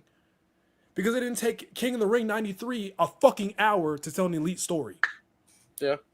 You don't need a whole hour to tell one story of Roman Reigns getting taken out. I agree. There was no reason that long-ass celebration Roman had after the match, cool. But then you have like a 12-minute beatdown after that. Why? I will also like to say Roman Reigns has become such a problem post-title reign. It's ridiculous. I'm tired of people always looking for cinema. Like that shit is making me mad. Roman, like I'm a big believer nowadays. If you can't be here for most of your feud, don't be in a fucking feud at all. Because the dude got beat at WrestleMania, was away for fucking months, then comes back as Sage J Uso, was here for a month and a half, and now he's about to get written off for another 3 months to go film Street Fighter. Dude, that's literally half a year you have not been here for your fucking feud. There's so many times where we can write Roman Reigns to get his ass kicked and get written off TV until it becomes fucking repetitive. He has become a problem. He's become a problem post-title reign. Y'all remember that issue with Brock Lesnar? They'd always have to find ways to write Brock Lesnar off TV because Brock would come to TV. He'd be there for like a month, 2 months, and then it was like, all right, Brock's going away again. We got to find a way to write him off. All right, we got to find a way to write Brock Lesnar off. All right, Brock Lesnar suspended. It's stupid. Brock Lesnar suspended. It's like they're doing the same thing now with Roman Reigns. Like they're doing the same thing now with Roman Reigns. And y'all get mad at me when I sit there and say Roman Reigns clearly doesn't give a fuck. I'm the hater. I'm the asshole because I sit there and say Roman Reigns clearly does not give a shit. When I don't know how the fuck you can watch Roman Reigns compared to what he was doing 2-3 years ago compared to now and go, Roman Reigns is just not phoning it in. It's just Roman Reigns just ain't phoning it in. He was going out there, he's doing the one shit. He just doesn't, bro. He has become a problem post title reign. Like these are the kind of things that holds him back from these top 5 talks. He has not been elite or anything close to what the fuck he was from 2021 to the first half of 2023. He hasn't been anywhere near that. And I'm not asking you to be that because that's a once in a generation thing. It's called a peak. Yeah. But dude, we know who you are. We know what you can be. We want you to be elite. And he hasn't been that. Like, you teamed up with Cody. That was an elite. That match dragged out. You had the shit with Solo. That was an elite. That was dragged out. You had the shit with Seth Rollins and CM Punk, which was great. And then you're teaming with Jey Uso. That's not elite. You're having the shit with Bronson Reed. That's not elite. The shit with Braun Breaker is being carried by Braun Breaker. Like, he has been a problem, and I'm tired of people protecting this dude as if he's not a problem. He's been a problem since he lost this fucking championship. The dude shows up, gives y'all the fucking aura, and then has a mid-ass match, gets written off TV, comes back, has another good moment, gives you another mid-ass match, written off TV for even longer. Like, no. But hey, y'all will sit there and tell me, oh man, Roman Reigns is so good, man. He's so good. And then when I sit there and say some shit, like Roman Reigns just doesn't you can tell Roman Reigns just doesn't give a fuck. You can tell he doesn't give a fuck. Now I'm the bad guy. Now I'm the fucking hater for pointing out the obvious. Chris, what the fuck is wrong with WWE now? What's up? Bro, they don't want to push any of their fucking champions, bro. We talk about it on the fucking watch alongs all the time. One of my biggest problems in WWE today, aside from TKO and their bullshit, is you have champions who don't defend their titles. Io Sky is a great example of this shit, bro. She was as hot as ever, bro, going into Mania, bro. I don't think a lot of people had her winning the match. She won the match. She won the triple threat coming out of Mania. I don't think she fucking defended it for over a month and a half. The people she beat, she didn't beat nobody. She didn't beat no biggest women Bianca of this generation. And Rhea Ripley post Mania match, she didn't do a damn thing, and they're doing the same exact thing with Julia to a lesser degree on SmackDown right now. Cam, did you see what Matt Thunder said? They said Bro Dito already got as many tag title defenses as Judgment Day. We talked about that shit last night. It's insane. They just won the titles last week. That is Bro Dito just won the titles last weekend. Last fucking week. That is a problem. I have a problem. And Mo's brought this up several times. I'm so annoyed that it took Becky Lynch for them to finally take the women's IC title series. I'm so mad at that. I'm so mad at they put the title on. They actually put the championship on somebody who they give a fuck about. Because one thing, and then now they want to care instead of building up stars. You'd rather release them. Because one thing I can tell you about Becky Lynch, Becky Lynch is like, all right, look, Amber, you gonna get me on. She like, all right, y'all gonna put me on paper. This fucking. And title. she's great. She's great. She's been great with the title. But it gets us into the cycle where we understand, as great as Becky is, eventually she's gonna be redundant. Like, bro, you can't keep throwing the title on Becky just to keep it relevant. Like, you gotta do something, man. You got to give other people that treatment with like what you did with Becky. Copy and paste and do that to somebody fucking else. Like, you don't need Becky. As great as she is, she's gonna be repetitive, and we're gonna get tired of seeing her with that championship because it's not her fault. This is exactly why I think the women's tag titles are a fucking toxin to the entire company. I don't even know. Now you have women like Alexa Bliss, Charlotte Flair, Alba Fire, Piper Niven out of the mid-card scene that could be helping your fucking titles, and they're just doing nothing. Tiffany Stratton and Alexa Bliss program sounds perfectly cool with me. An Alexa Bliss Julia program seems perfectly fine with me. But this company's too scared of taking. But that match with Nikki Bella, though, man, that's not all Becky, bro. Man, we already knew Nikki Bella was ass. What is she doing on PLE in 2025, bro? Nikki Bella was carrying her own ass to the ring to make it ass. Nikki Bella gets a PLE spot, but they put AJ Styles and Dominic on Raw. Mo, it wasn't the worst thing I've ever seen, but in 2025, Nikki Bella does not. No, I didn't need belong Nikki at Bella in PM. that Do match. y'all No, think? Do y'all think time has passed Becky by? The only reason I ask that is because I feel like it is if her character is nowhere near the peak of the man. No, I don't think time has passed her by. Because she's think clearly this the new best. character is building, Because she's yeah. clearly, arguably, the best woman on planet Earth still. Yeah. She made me care about the vision. Yeah. So She's Tony Storm literally has a the word to say only. about that. She's literally the only person that's rivaling Tony Storm. Honestly, Also- real shit. Speaking of the vision, also and speaking of Mercedes. speaking of the vision, I've mentioned this before, and I'll mention this again. Another thing about the vision, why I don't think this thing has worked out, right? Why I don't think this group has worked out. With the Bloodline, we saw backstage segments with the Bloodline that actually added personality and characters to everybody in the group that made you care. When Sami Zayn was trying to initiate himself in the Bloodline, and Jimmy and Sammy were cool. Sammy and Solo were cool. Everybody was cool with Sami Zayn, but Jey Uso. Jey was like, I don't trust you, man. He's like, I don't trust you, man.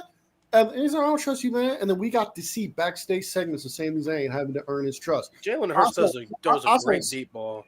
I saw a segment. I saw a segment on.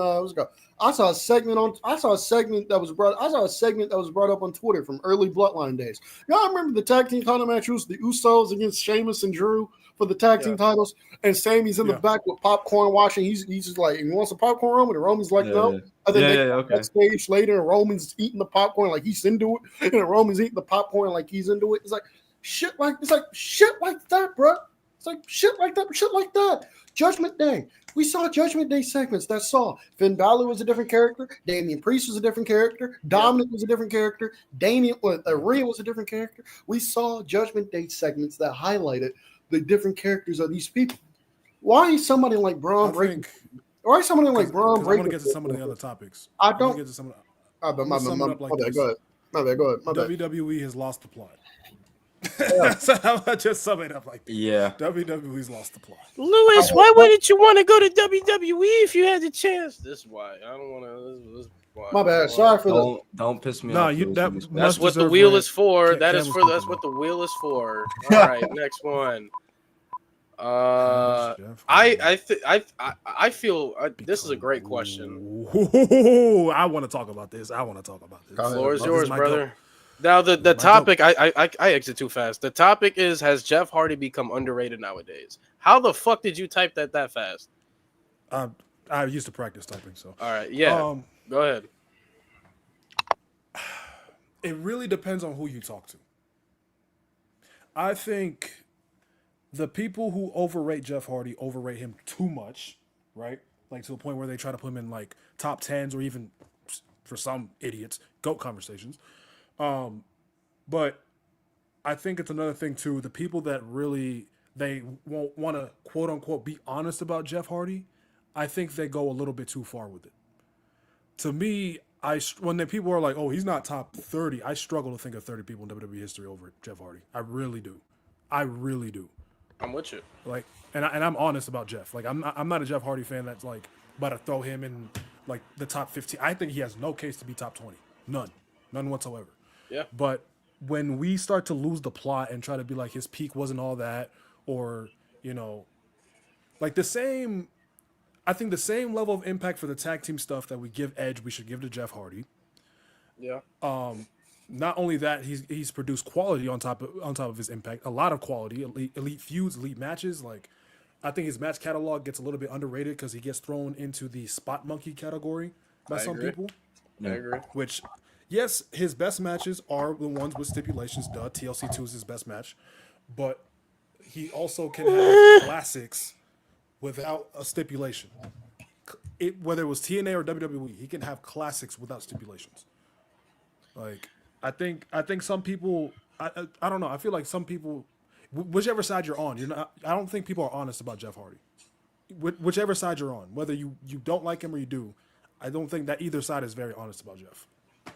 I think I also don't think it's just the tag team impact. Like, we're seeing nowadays, like we're seeing guys like Grayson Waller doing elbow drops on the ladder. We're seeing guys like Darby Allin diving through fucking glass. We're seeing Jack Perry get set on fire. Like, we're seeing people become daredevils in the ring because of the impact Jeff Hardy influence on that. Nobody was fucking doing that back in the day, aside from Jeff Hardy and Shane McMahon, nobody was fucking doing that. Like, Jeff Hardy has influenced a lot of the best wrestlers we see today because of the shit he was able to do. And on top of that, like, Jeff Hardy, whether people like it or not, he's one of the biggest name valued guys. Like, and Mick Foley, yes, and Mick Foley, yes, and Mick Foley. Let me chill, but he's also one of the biggest names that a pro wrestler. He keeps getting. Cam said in the past, the reason Jeff Hardy continuously gets job after job is because his name is bringing in money. His name is bringing in sales. And it's not like he's producing dog shit. Damn near everywhere he's went, he at least has some sort of quality somewhere. Somewhere. I think his last run in WWE is kind of underrated. I'm gonna be honest. I believe I agree. He had a fucking US title run. Yeah. I thought that was very good. He got a good match out of Jinder. Hey, Lewis, I have a question. The match with Miz on SmackDown was great too. Hello. Hey, Lewis, I have a question. Hello. So, hi. Can I spoil TNA or not? Go ahead. Okay, so, how does this make sense? Masha Slamovich. How does this make sense? Say it right. Trash by Elegance has a segment on Impact. Masha Slamovich comes out and says it's going to be Masha Slamovich and Dana Brooke in Trash by Elegance for the TNA Knockouts World Title. On the same show where Indy Hartwell wins the number one contenders match for the Knockouts title. I'm not following the logic here. I haven't followed the logic since Dana Brooke became champion, so I'm with you right there, man. I'm with you right there, brother. Not following the logic. 2025. Yeah, but I'm with you. Jeff Hardy I think he's become severely underrated and underappreciated. And it's crazy. And it's crazy. Go ahead, Chris. Go ahead. You know when I realized Jeff Hardy became underappreciated, man? What? When I started seeing motherfuckers comparing him to Jey Uso. Ew, man. Ew. No, Cam, no, Cam. They said Brock showing up tomorrow. Victory Road. Oh yeah, he is. Yeah. I'm gonna watch AJ Lee return. I'm gonna watch AJ Lee return for Light It Up. I'm gonna skip on stream. If I'm on stream tomorrow, I don't know. But I'm gonna watch AJ Lee tomorrow. I'm gonna skip on stream. And then once that segment ends, the show is getting turned off. Y'all got me fucked up. I think I'm watching the full episode of SmackDown. Once AJ Lee comes out to Light It Up, I'm gonna skip. I'm gonna do this on stream. I'm gonna skip around like I'm a kid again. I'm gonna sing the theme song word for word. I'm gonna watch AJ do her segment with Punk. I'm gonna mark out, and then once that segment is over, I'm gonna tell Chris, "All right, man, I'll catch you." James, respectfully, I'm not giving you Austin Aries a Bound for Glory, and I'm not giving you SummerSlam 09 either. I'm not giving you Kurt either, but I will listen to you on him and Taker and O2 on Raw. I will listen to that. Yeah, that I will. I'm not hearing the other three matches respectfully. Over TLC 2. Austin Aries, I love that. I just rewatched TLC 2 weeks ago. I don't know what the hell y'all was watching. That shit was great. But that match with Austin Aries, I fucking love. The match with Austin Aries is great, but I love that match. But the match was good. The story definitely carries it because it's a Jeff Hardy redemption story. His redemption, yeah, that's why I love it. But TLC 2 ladder match was really better. Good. TLC 2 is just better than that. What was that, Turning Point? Yeah. Him and Kurt was good too, but I'm not. Those three matches. I'm not. I love SummerSlam 09. I'm not listening to that match over TLC 2. TLC 2. I'm not giving you that. That match, SummerSlam 09, not even better than TLC 1. So yeah, it's not better than TLC 1. All right. Next topic. Chris, did you want to touch up more on it or no? Nah, I'm good. That's it. Are you sure? Yeah. By the way, as a Jeff Hardy fan, I hate, and I mean hate, he's bigger than Obama. I feel like someone said it once and people just run with it. Oof. Cam, I wanted to get spicy. So I put 2015 John Cena U.S. title open challenge or 2023 international champion Orange Cassidy. Okay. All right. Okay. I'm gonna let Cam go first. All right, Mo. I don't know how the fuck you did that. That's scary. That's scary. I told Kieran this because Kieran has been trying to get more into AEW. He's been trying to get more into it. So he was like, "What shit should I watch?" So I sent him. There was a match between it was the all out match with Orange Cassidy and Jon Moxley. And Kieran watched it. He was like, the match is great, but he was like, can you explain to me the story behind the Orange Cassidy's international title reign? So I explained it to him, and I told him that is one of the greatest mid-card title reigns I've ever seen. I've ever seen. The fact that I told Kieran, I can't remember a single memorable storyline Orange Cassidy had with that title. But the story that they told over time with it was great. Orange Cassidy was on TV wrestling every single week defending that title.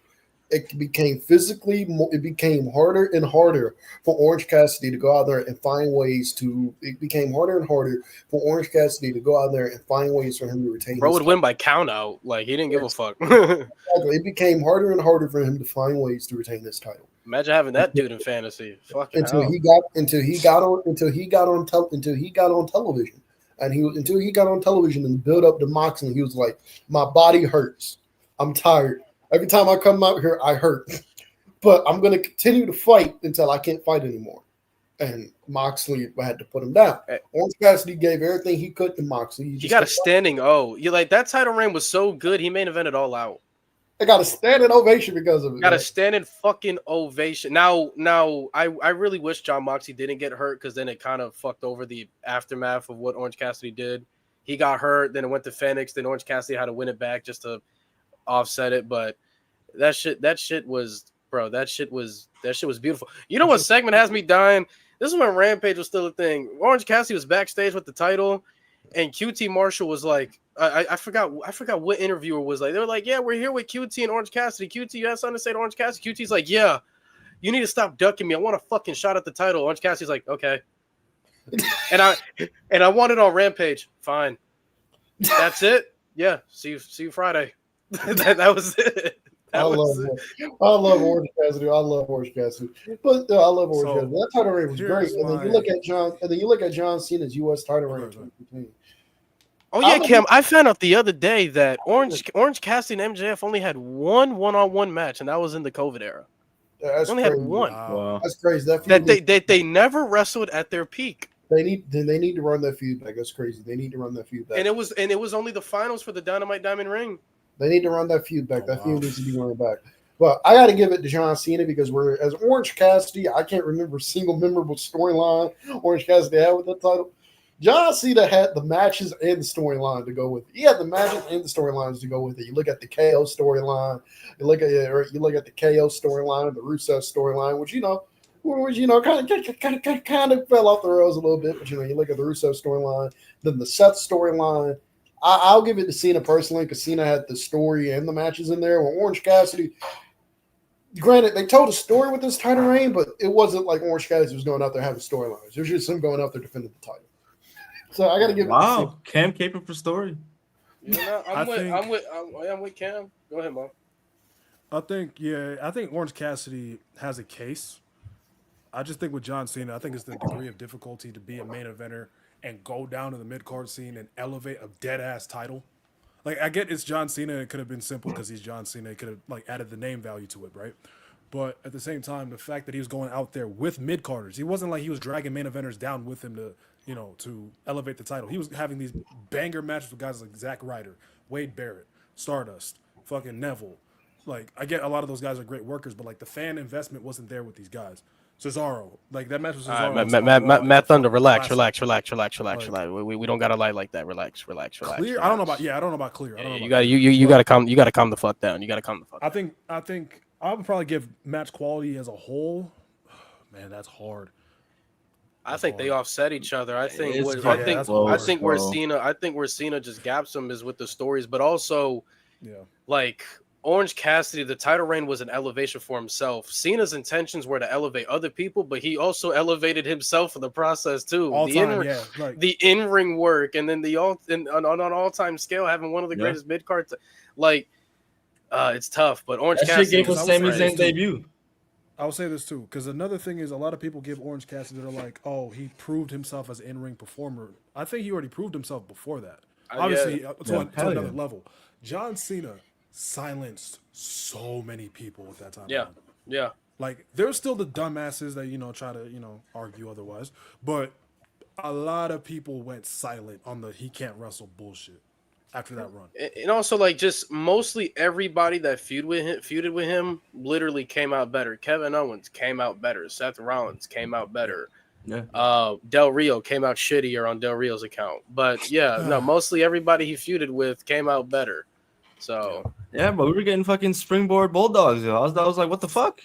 like Zack Ryder got the he was just trying shit this week. Bro, Zack Ryder was getting Hulk Hogan pops in Long Island for that US Open challenge. I miss PWG. I miss PWG Cena, man. You have him back. I mean, he's got him on Sunday. I mean, he's an asthma pump version of it, but you know, bro, he was just doing fucking angel wings and shit. I'm like, salute. I'll watch the Cena retirement tour when I come back in next year. Man was like fucking years. imitating Christopher Daniels, back. bro. I'm not coming back. Chris, how do you feel? Do you agree with Cena? I agree with Cena wholeheartedly. Honestly, for the sole fact of he went in there and he was helping out younger talent. After being a vet for 13 years and dealing with the bullshit that he don't be putting talent over, he still didn't put talent over, but he made him look good in the process. You can put somebody over without I will also say though, the most underrated part about Orange Cassidy's reign that people don't realize is the fact that it took a big bad wolf like Jon Moxley to go after the international title. And to finish him it off. took John and it took and beat up Orange Cassidy was still giving belt to Moxley the whole match. Yeah. There was a spot that motherfucker took his arms and went boom, boom, boom on that motherfucker. And also, I will say this before we move on. I think the fact that AEW were able to shift focus from MJF as world champion to the two mid cards to where they could look at the international title and the TNT title and we're like, we can headline with the TNT title. We can headline with the TNT title. We can headline with the international title to where we don't even need the world champion on the show, or the world champion can open the show. Is it fair to say that they both have top 5 mid-card title reigns of all time? I think that's fair. I mean, the only other two that pop to my mind right now is RVD's TV title reign and Gunther's IC title run. Yeah, I'd definitely say that. Either Naito or Ibushi had a great IWGP IC title run. I can't remember which one up the top. I give that to Nakamura. I'll give it to Nakamura. I'm in Nakamura. All right, yeah, okay. All right, next topic. Next topic, man. Let's do it. I want to troll one, man. We haven't had a troll one yet. I'm piss saying, me off. Bro. Right when you said, here we go. Jesus. Oh my God. There God. This is we haven't even gotten we haven't even gotten to the specific people questions yet. Actually, no. I know exactly what it is. I know. Yeah, exactly who do y'all want, bro? In the Big 25, bro? Would y'all want Vince Russo booking? Or y'all want 18 and 19 Vince booking? 18 Oh and my 19 God. You want 18, 19 Vince? Oh hell no! I don't want anything on a poll. What's good, Vincent Kennedy? McMahon? How you doing? Here's the thing. At least for the most part, because there's certain things I cannot justify, but at least for the most part, you could see the vision on what Vince was doing with 18 and 19. I mean, I guess. Still dog shit. It wasn't there. No, not dog shit, dog food. Vince McMahon That's why I said most. Vince McMahon had sense enough to put his title on AJ Styles and let AJ Styles rock with it for a whole year. But Vince Russo Russo put the WCW title on himself. Vince did too. Not 18, 19. Vince if he Russo could, he would. Believe me, if he could, the world championship of a dying company on himself instead of giving it to somebody and letting them just run with it. Was he the guy that gave it to David 25 Arquette? times? Yes. Yes. I will say this. Shout out David Arquette. I loved you and Scream. I will say this about Vince Russo. Oh no, he about to defend Vince Russo. I'm not trying to defend Vince Russo. I will say this. I will give him credit in this sense here. Y'all saw wrestling in 2018 and 19 with Vince? Beats me. I didn't see shit. I will give him credit for this here.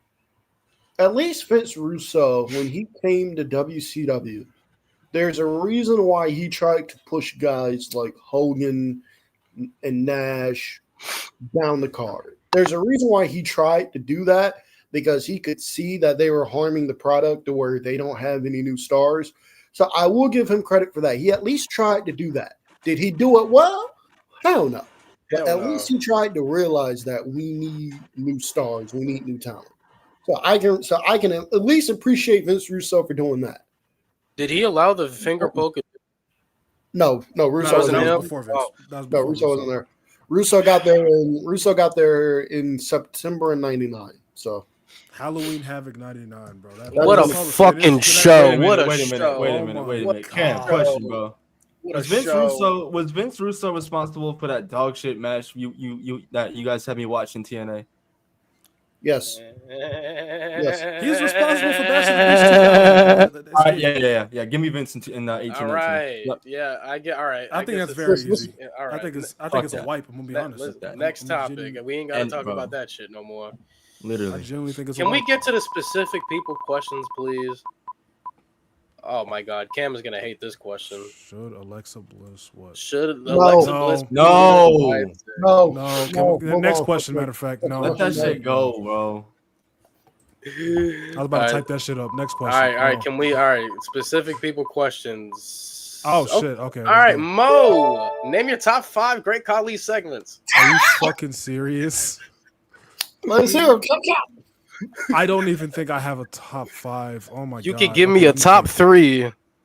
Okay. Because I do have 2 that I actually really liked, where I thought he was funny and enjoyed him. So first of all, obviously the Rey Mysterio head squashed. I think that was really cool.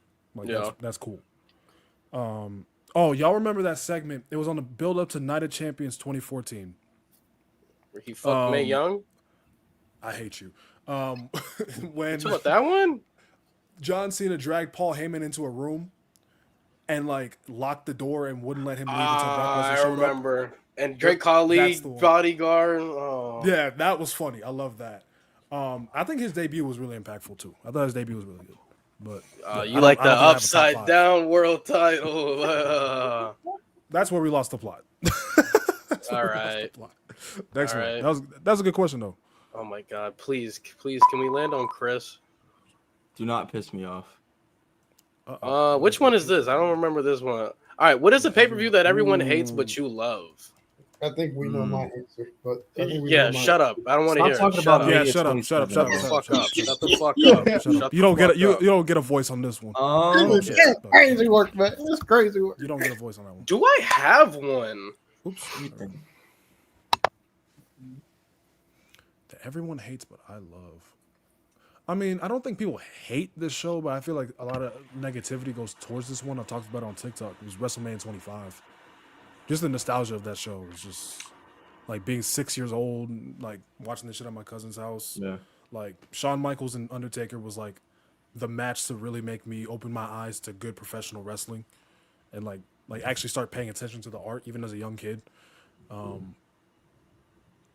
But I mean, as a show, it's not the strongest WrestleMania, but I think a lot of people hate it a little bit too much. I don't think I have one. I don't think I have. I generally don't think I have one. It's hot. Yeah, I got I'm trying to think of another. Like, I mean, I'll say bad shows I don't like. WrestleMania 3. Like I don't like. I like Yeah. this. I like the spectacle of it. I thought it was cool. I still think People are too overly critical on Hogan and Andre. Andre was on 5 Band-Aids and duct tape that match. Like, what do you want Hogan to do? Like, you know what I'm saying? Like, he was on he was on a neck brace and bolts in his ankles. Like, I don't know what the fuck I want Hogan to do, man. And before old heads try to say nobody hates WrestleMania 3, our generation does for no fucking reason. Yeah, I'll say Money in the Bank 2024. I should rob you.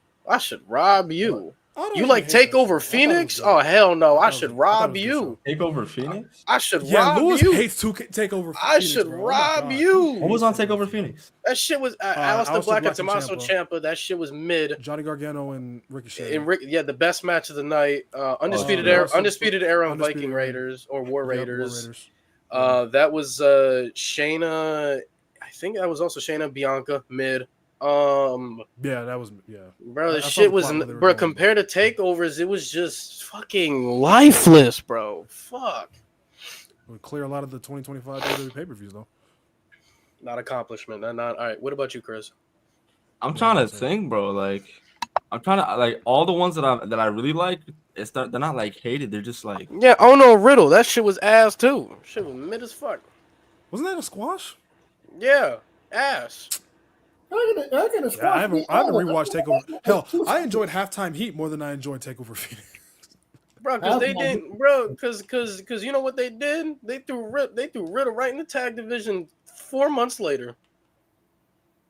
Ain't do shit with that. He fought Velveteen Dream and fucking got packed the fuck up and went and teamed with Pete Dunne. you know That's what? what happened. You know what? Fuck it. I'm Yeah, gonna the say Broserweights were lit though. Yeah. How much fish could fish fry? Fish could fry fish.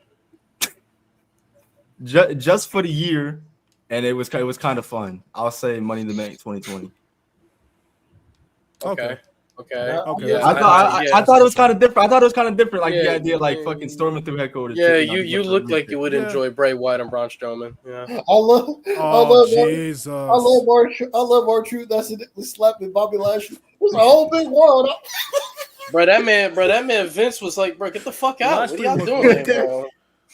Bro, that slapped the bullshit out of Lashley low key. Because after that, the Hurt Business. Then we started had becoming a thing. Like, then we had No, Otis win. no. We had Otis win in a match consisting of AJ, Baron Corbin, Bryan, and Aleister Black. Aleister Black got thrown off the roof too. and was back the next with that. Yeah, miraculously. Same with Well, Rey Mysterio. Yeah, Rey Like, Mysterio he's in that match unscathed. too. Yeah. He must have spawned at the local medical Tamina versus facility. Bailey happened on that show. Stop lying. That shit was ass. Bro, Stop that show's lying, not good. That show's Stop not good. lying, That show's cuz. not Oh good. my That show's God. not good. Hey, Darby Allin got hit by a bus and was back 2 weeks later. He's not real. He's not human. He's not not. He's a simulation. All right, what's next? I still want to know how the fuck that happened. All right. Ooh. Where'd it go? Where did it go? Oh, okay. Who is a wrestler or team that people treat unfairly in Big Cody 25? Rhodes. Cody Rhodes. I have a different Rhodes. answer than y'all. Go ahead. I firmly believe if this team went somewhere else, people would be looking at them as one of the best teams in the world. I still think the War Raiders are easily still one of the best in-ring teams in the world. I just think WWE, where WWE's going, it's not for them. I feel like if they went to AEW, and Cam, I know it's a cliche thing to say, I feel like they would have match. Excuse me. I feel like they would have match of the year tag matches with the teams over there. I need War Raiders in AEW. You should go ahead and bring them over there. Go ahead, bring them. Go ahead and send them over there. Nah, fuck that. Don't bring War Raiders over there. Bring War Machine, nigga. Yeah, War Machine, bro. The tag match they have with Bro Dito, the tag match they would have with FTR, the tag match they would have with fucking Kobe Christian. Hey, Triple H, if you hear this, we will take War Machine. We'll take War Machine off your hands, and y'all can have a private party. I'm hanging up the phone. Yeah. Both sides. He said, "I'm hanging up the phone." Terrible GM, bro. I'm hanging up the fucking phone, bro. I'm saying, bro, like, and I hate it because people, like Cam is right. Like some characters, they just mask people into thinking the presentation means everything, and people think War Raiders are just trash. Like I'm like, no, bro. Like these guys are still insanely fucking talented. They're just not booked to their strengths, unfortunately. We all know War Raiders are supposed to be a team that's supposed to be smash mouth, physical as hell. They don't book those type of matches anymore for tag teams for some reason. They don't. No. They don't. And that's where War Machine thrives. If they went to AEW, dude, holy shit, man. Can you imagine War Machine and the Hurt Syndicate, boy? Can you imagine War Machine versus Ospreay and Swerve? War Machine versus the Young Bucks? War Machine versus Bro Dito? War Machine versus FTR? Shit. If they were there, you ain't even gotta talk about it, bro. Need it. But you said Cody Rhodes. Explain why Cody. I mean, you don't have to. I just feel like people are so quick to try and, discredit every last thing. I feel like it's every top babyface of my lifetime. Like, they always have some sort of stupid ass complaint. It's always some little nitpicky bullshit with Cody, and I'm just like, y'all do know this nigga don't book himself, right? Like, come on, like, but when it's time for him to people perform can't and accept produce, that a he white does. meat babyface is over. They can't. And then, bro, I'm so done with this. Let's turn Cody heel. Fuck off. No. Fuck That's off. just Fuck over. off. Fuck off. Fuck off. Why? Why? That is a heel turn for the sake of a heel turn. That is a swerve for the sake of a swerve. When there is no top striker. babyface lined up to take his fucking Cook. There was no top babyface right now as we sit to take his Well, there position. is a top baby You could be face. like, That oh, there there's is a Braun top, Breaker potentially. You Fuck better outta here. He's shut not your ready whore yet. mouth. CM Punk is Babyface that can't old. take his Jey place. I Uso, don't like fuck it. that. I mean, CM Punk could take his place, but is it needed? You know what I'm saying? It's not needed. It's I not wasn't gonna say needed. CM Punk. I wasn't gonna say CM Punk 48 years old. Like this man Cody was booed out of the building in a segment with John Cena. By the end of the promo, ended up getting cheers. Like, Turn the crowd around. Turn the crowd like, right around. You don't see people just do that. Yo, Cody's legendary as fuck, dude. I don't care what people And say. niggas not ready to talk about it. Bro, I'll be ready to talk about it. That dude is legendary. ready to talk about it. I hope we land on the Cody topic. But what about you, I'm Chris? ready to talk Who's about somebody that's getting treated unfairly? But it could be booking decision, or it could be by the fans. Like you know what I'm saying? All right. Let me see.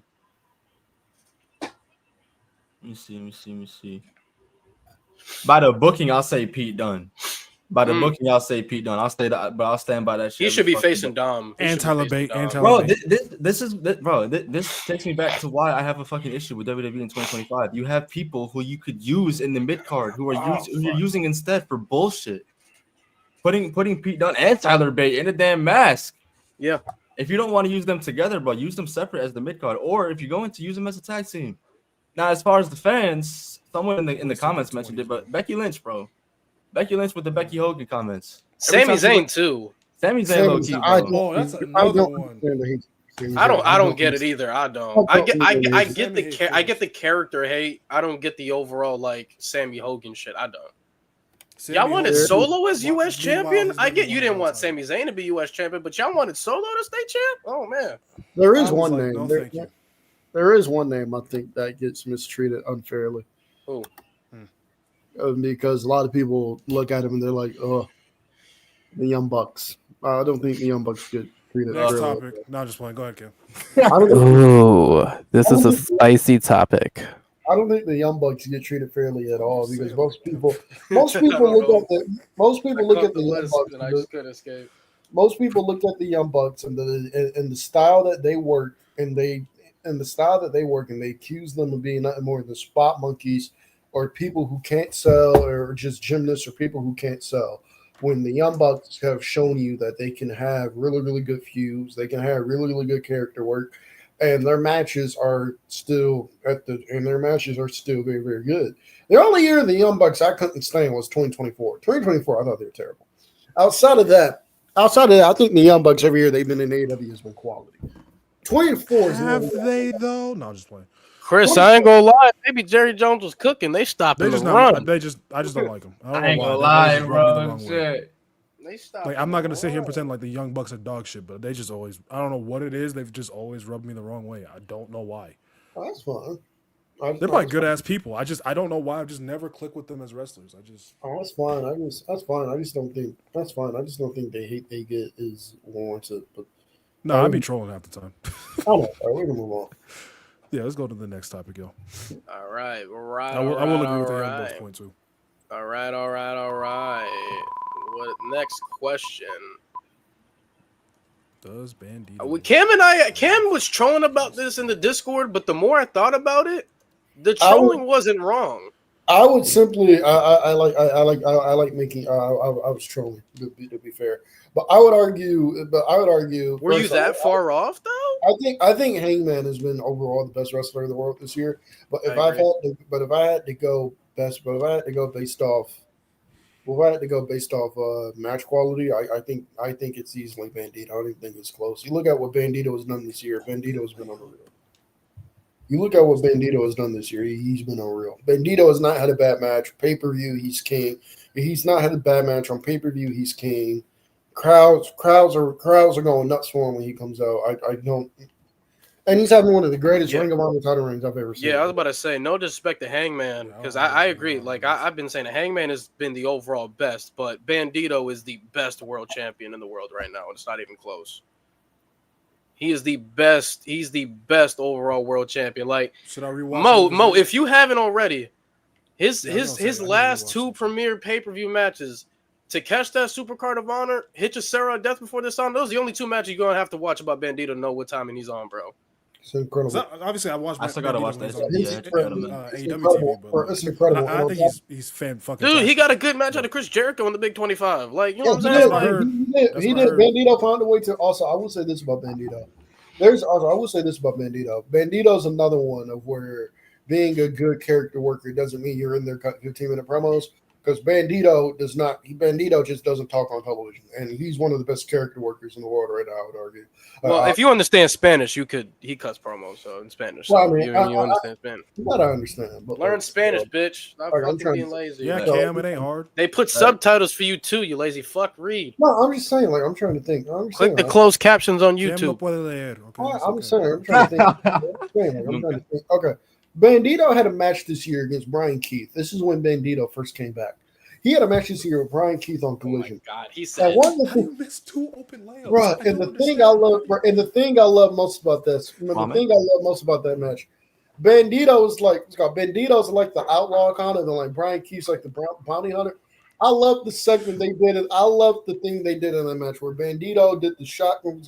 Where Bandito did the shotgun to Brian Keith. Brian Keith responded. Then they go into like separate corners. Yeah, and, like, they did a standoff. They have a standoff. They back into separate corners, and then they come out the corners and just start fucking wailing like they're having a shootout. I was like, Yeah, so better than Randy and Cena in the 2011 Hey, Rumble. Chris, 3 they fucking stopping the times, run. Jerry Jones might not be crazy. They stopping the run.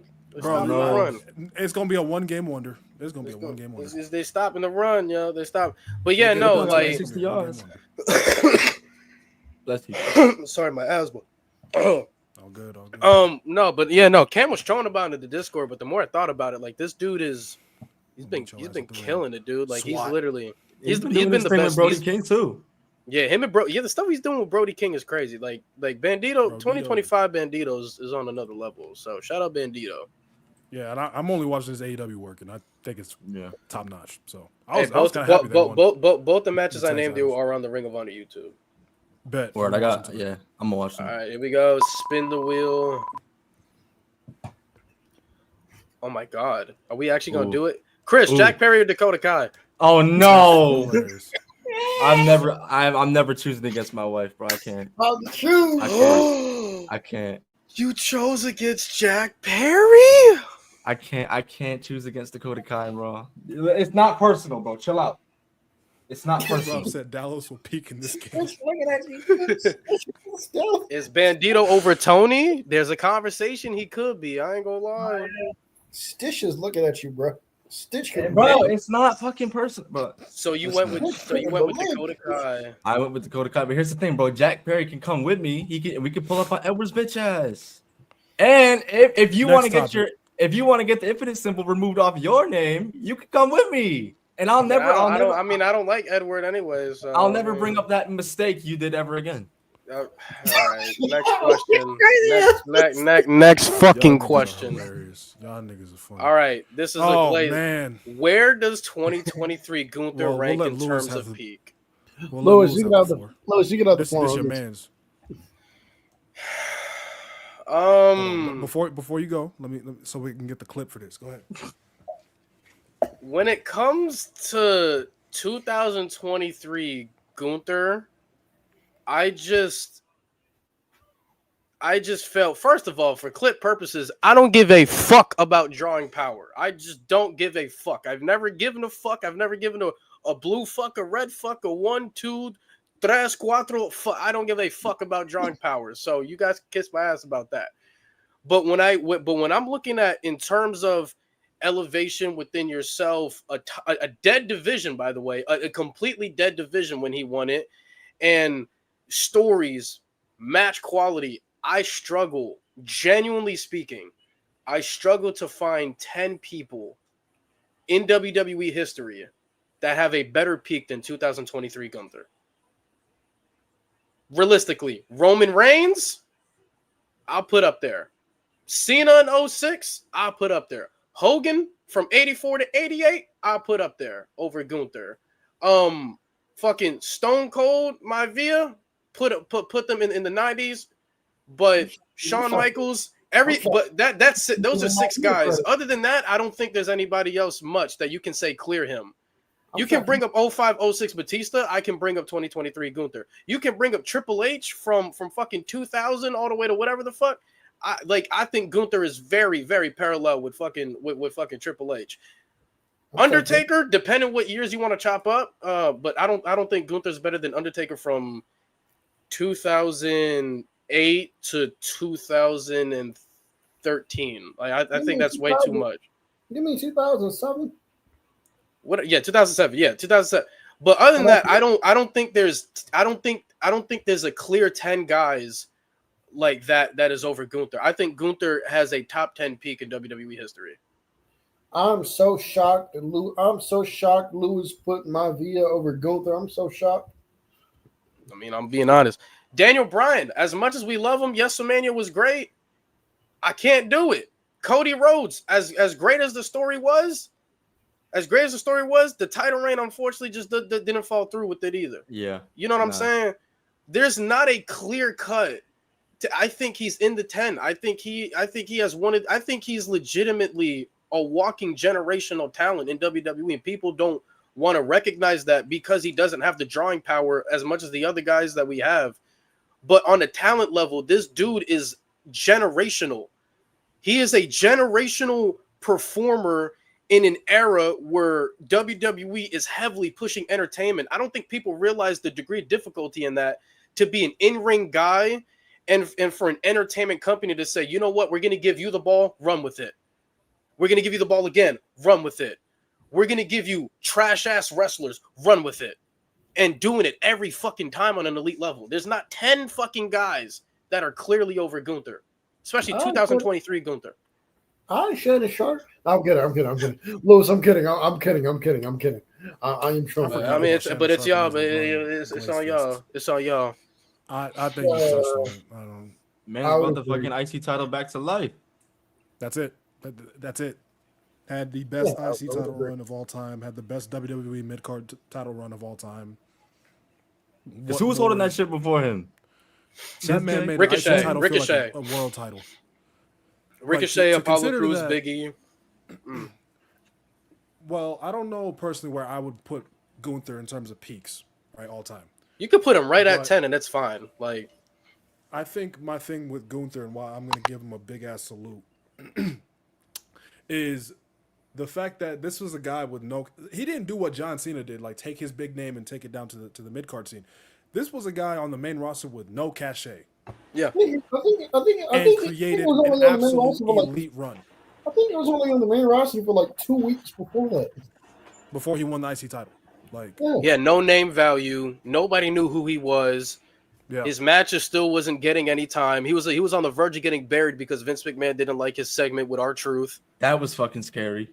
Like, bro, Oh my God, I forgot like about this dude. And on top of that, when you look at the people he brought back to life, like from Ricochet to Nakamura to Sheamus to Chad Gable to it's ridiculous the amount of stories he was building with that Braun fucking Strowman, dude.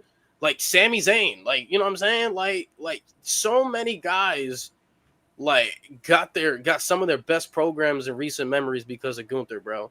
And like I said, there's other peaks you could put along with it. Like, I won't be mad if you said 05, 06 Batista. That's not I would lean towards Gunther, but Batista was great. Like you said, if you want to bring up Cody, we can have the conversation. I think Cody's title reign hurts his peak a lot because of the solo vortex. That's just me. You could bring up WrestleMania. Daniel Bryan was insane, but again, like, didn't have the title reign. Yeah. Even though the impact was immense. Don't mention Jeff Hardy to me, please. Thanks. I don't get this stigma from the IWC that Gunther is boring. I don't understand that shit. Like, what do you expect? What did Zack Sabre Jr. say? He said performing technical wrestling to a United States audience or to a WWE audience is like reading Shakespeare to a fucking dog. And Zack Sabre Jr. was right. They're not sports entertained, I guess.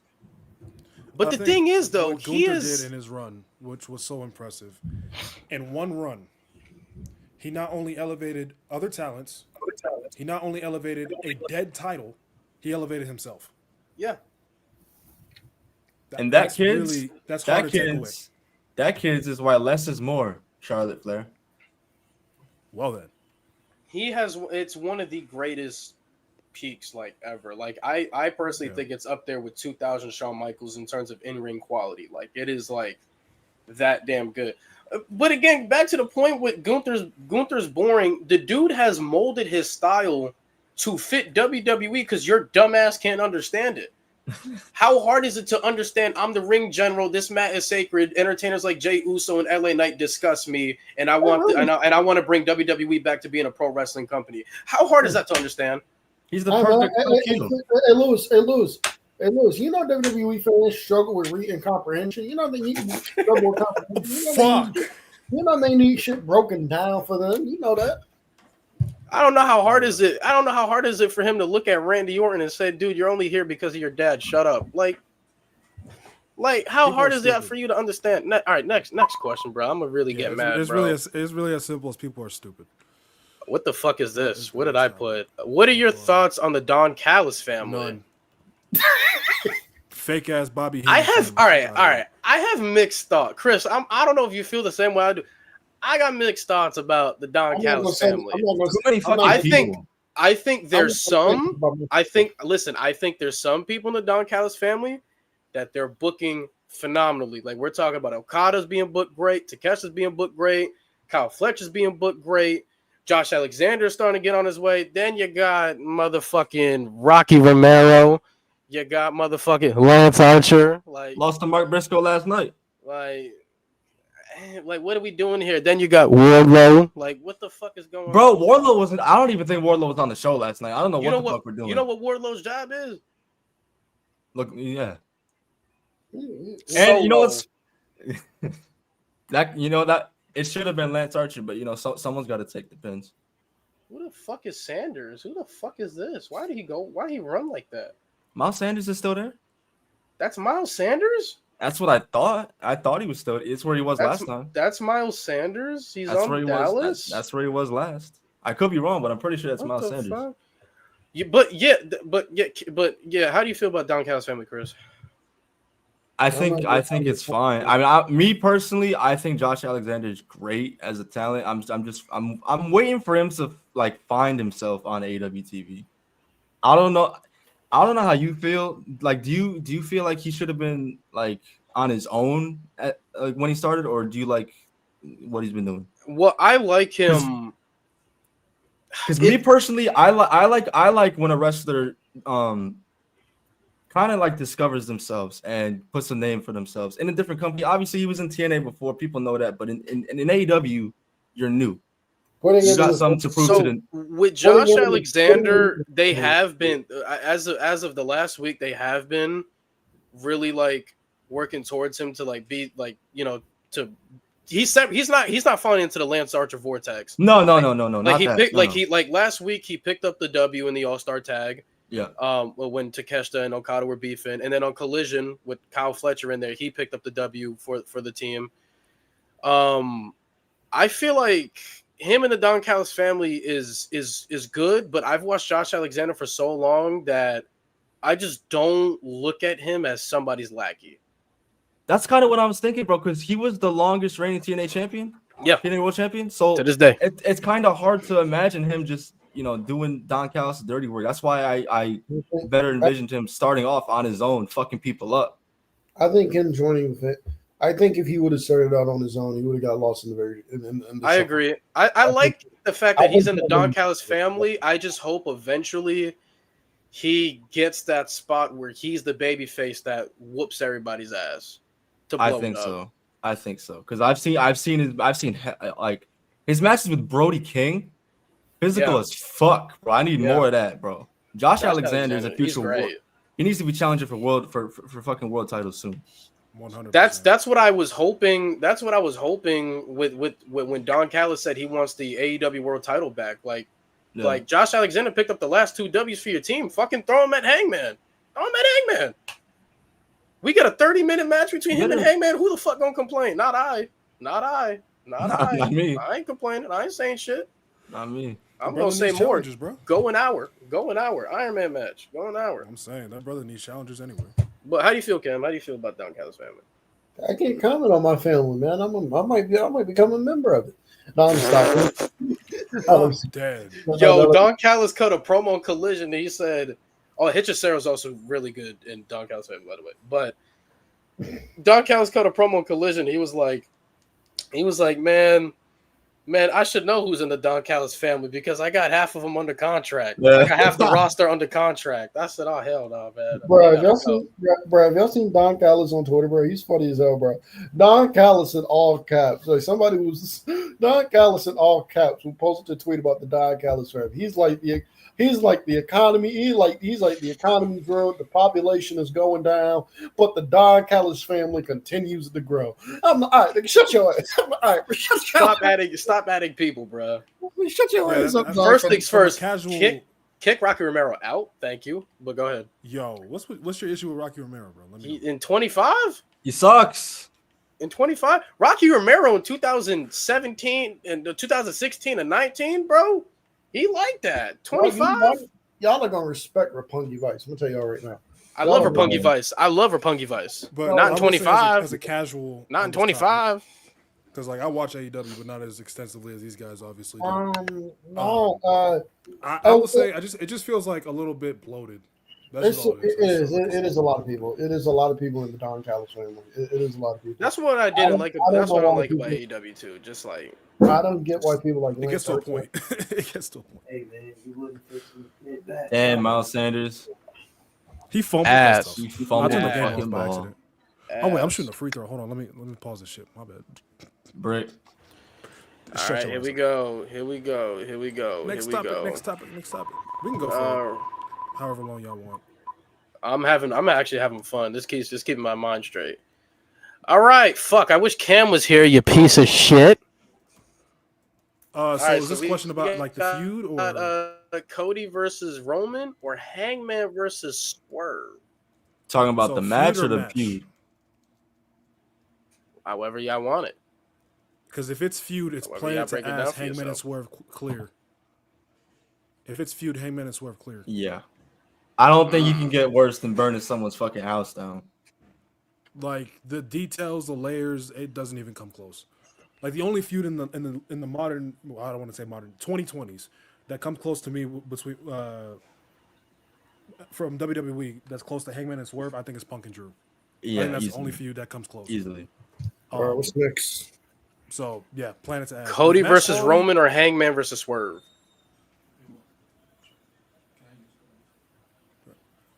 I'm going Hangman Swerve. I'm going Hangman Swerve. I'm going for the feud over the match. Even though the match, both of them, I'll take Cody Roman. Yeah, same. Yeah. People really Not don't all want to out have match, the people don't want to have the honest conversation about Cody versus Roman, but the build up to 40 was not Cody versus Roman. That shit It was was Cody. No, it was the tag match. that shit was my Via. That shit was my Via bitch ass. I hate him so much. Oh my god. Number 2, you SGA 98 over. Cam, what's your answer? For I what? know his answer. Motherfucker, Cody get off your Roman phone. We're still on or air. Hangman and Swerve. His answer is Lee Johnson. Wow. How dare you refer to Blake Christian's tag team partner by name? Swirl? Yo, what? Is that the name? All right, so Cody versus Roman or Hangman and Swerve? I gotta go Hangman and Swerve, but Cody Roman was awesome. If Cody Roman was more, if the Mania 40 build up was more so Cody Roman instead of Cody Rock, then it would be Cody Roman. But that. All right. Yeah, we can go to the next one. All right. Yeah, personally, I feud-wise, really think thought it's that built was to gonna ass. go the other way. I thought at least two Oh of no, y'all I would have think said it's genuinely Cody built to Roman. ass. Yeah, I fuck enjoyed this. the Hangman. Built to Oh ass. God, fuck Cody Roman. Oh God, Oh, Chris. Ooh. I thought it was going. What to has been the worst pay-per-view of the year so far? The worst? Yeah, I try to be nice to you. I try to give you a troll question and a real question. All right, let me see. Rumble wasn't bad. Oh, That was a good Chamber was probably one of the best shows this year. Chamber was great. They said midway. You know what's crazy? You know what's crazy, bro? Oh, me. What are you showing us? I think I gotta go Mania, Tony bro. Khan running. With Tony Khan running. Mania. Mania as a whole, bro. That shit was fucking I agree. mid. I agree. To me, bro, the only redeemable quality about the entire weekend was 2 matches. Over Revolution? All right, look. Revolution was good. Revolution was good. Over was Revolution, great yeah. until Mox and Coke. Revolution was good. Over Revolution, bro. Because Alright, bro, so Ricochet was fire. 2 matches over the Whiskers course was of not 2 nights, bro, can't save a whole weekend, bro. Yeah, it's The trash. main, Yeah, that's for the sure. main event of night 1 and then the opener to night 2 is not gonna save the entire Bro, weekend. you I'm know it's sorry. bad when a It's bad. depleted NXT roster finds a way to make their shit great. Hey guys, That's look. real. Chris, Hey, would, guys, would you look. say Heat Wave actually? Actually, yeah, I would. Actually, you know what? That shit was deplorable. Heatwave was What did bad. Heatwave have? Fucking Dark State win the tag titles off Oh Hank my and Fetch. god! Oh my god! Jordan Grace versus Blake Monroe, which was I wasn't all that impressed. Some bullshit. It wasn't awful, but again, it was a 1-match show. Oba Javon, it was great. Yeah. That's all I can say. I don't think WrestleMania 41 is bad. It's just for this year, it's just like Oba I'm not literally watching that said, shit. "Now you die," and threw fucking Javon. through that nigga. Hey y'all, This hey y'all, Cesaro- hey not y'all, look, Cesaro, hey y'all, Claudio look, does it the very next hey night. y'all, look, hey y'all, look. This is Tony Khan running. Why do I have to pass? I the did ball? see that. I don't want to see him again. Oh, what the fuck? They're going in a weather delay. You guys see Tony Khan running? Oh, I did see that. Yeah, I did see that. Yeah, he runs like a cartoon character. All right, Lewis, here we when we're go. done with this, I got to bring something up to you about an AEW talent that I want to talk about. All right, what do you want to talk about? You want to do it now? Or you want to do it after? We can do it now. What do you want to talk about? All right. I want to talk about. I've been waiting for this shit. I've been waiting for this shit. Cameron. I want to talk about Miss Megan Bain. I want to talk about Miss Megan Bain and my beef. Our Connecticut queen. What Shut up, shut up. you want to talk about the Mac? What you want to talk about the? I want to talk about the reason that I've been telling you for months as to why I don't give a fuck about Megan Bain. Our Connecticut queen. Yeah, your Connecticut queen. I I understand the company she works for.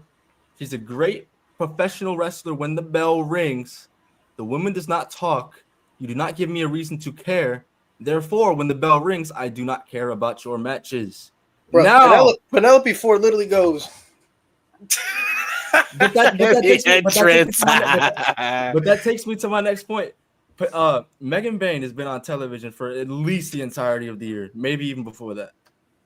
Alex Windsor just fucking got here, yo. She's been on TV for a cup of tea, and she's way more over. Yeah, than Alex Megan Windsor's Bain great. is. Yeah, she's great. She's my pick to beat Mercedes in the future. My whole point, I like that a lot. I really do like that a lot. My whole point is, bro, Cam, I agree with you. You have to know how to wrestle professionally in this profession, but you have to have a personality for people to give a fuck.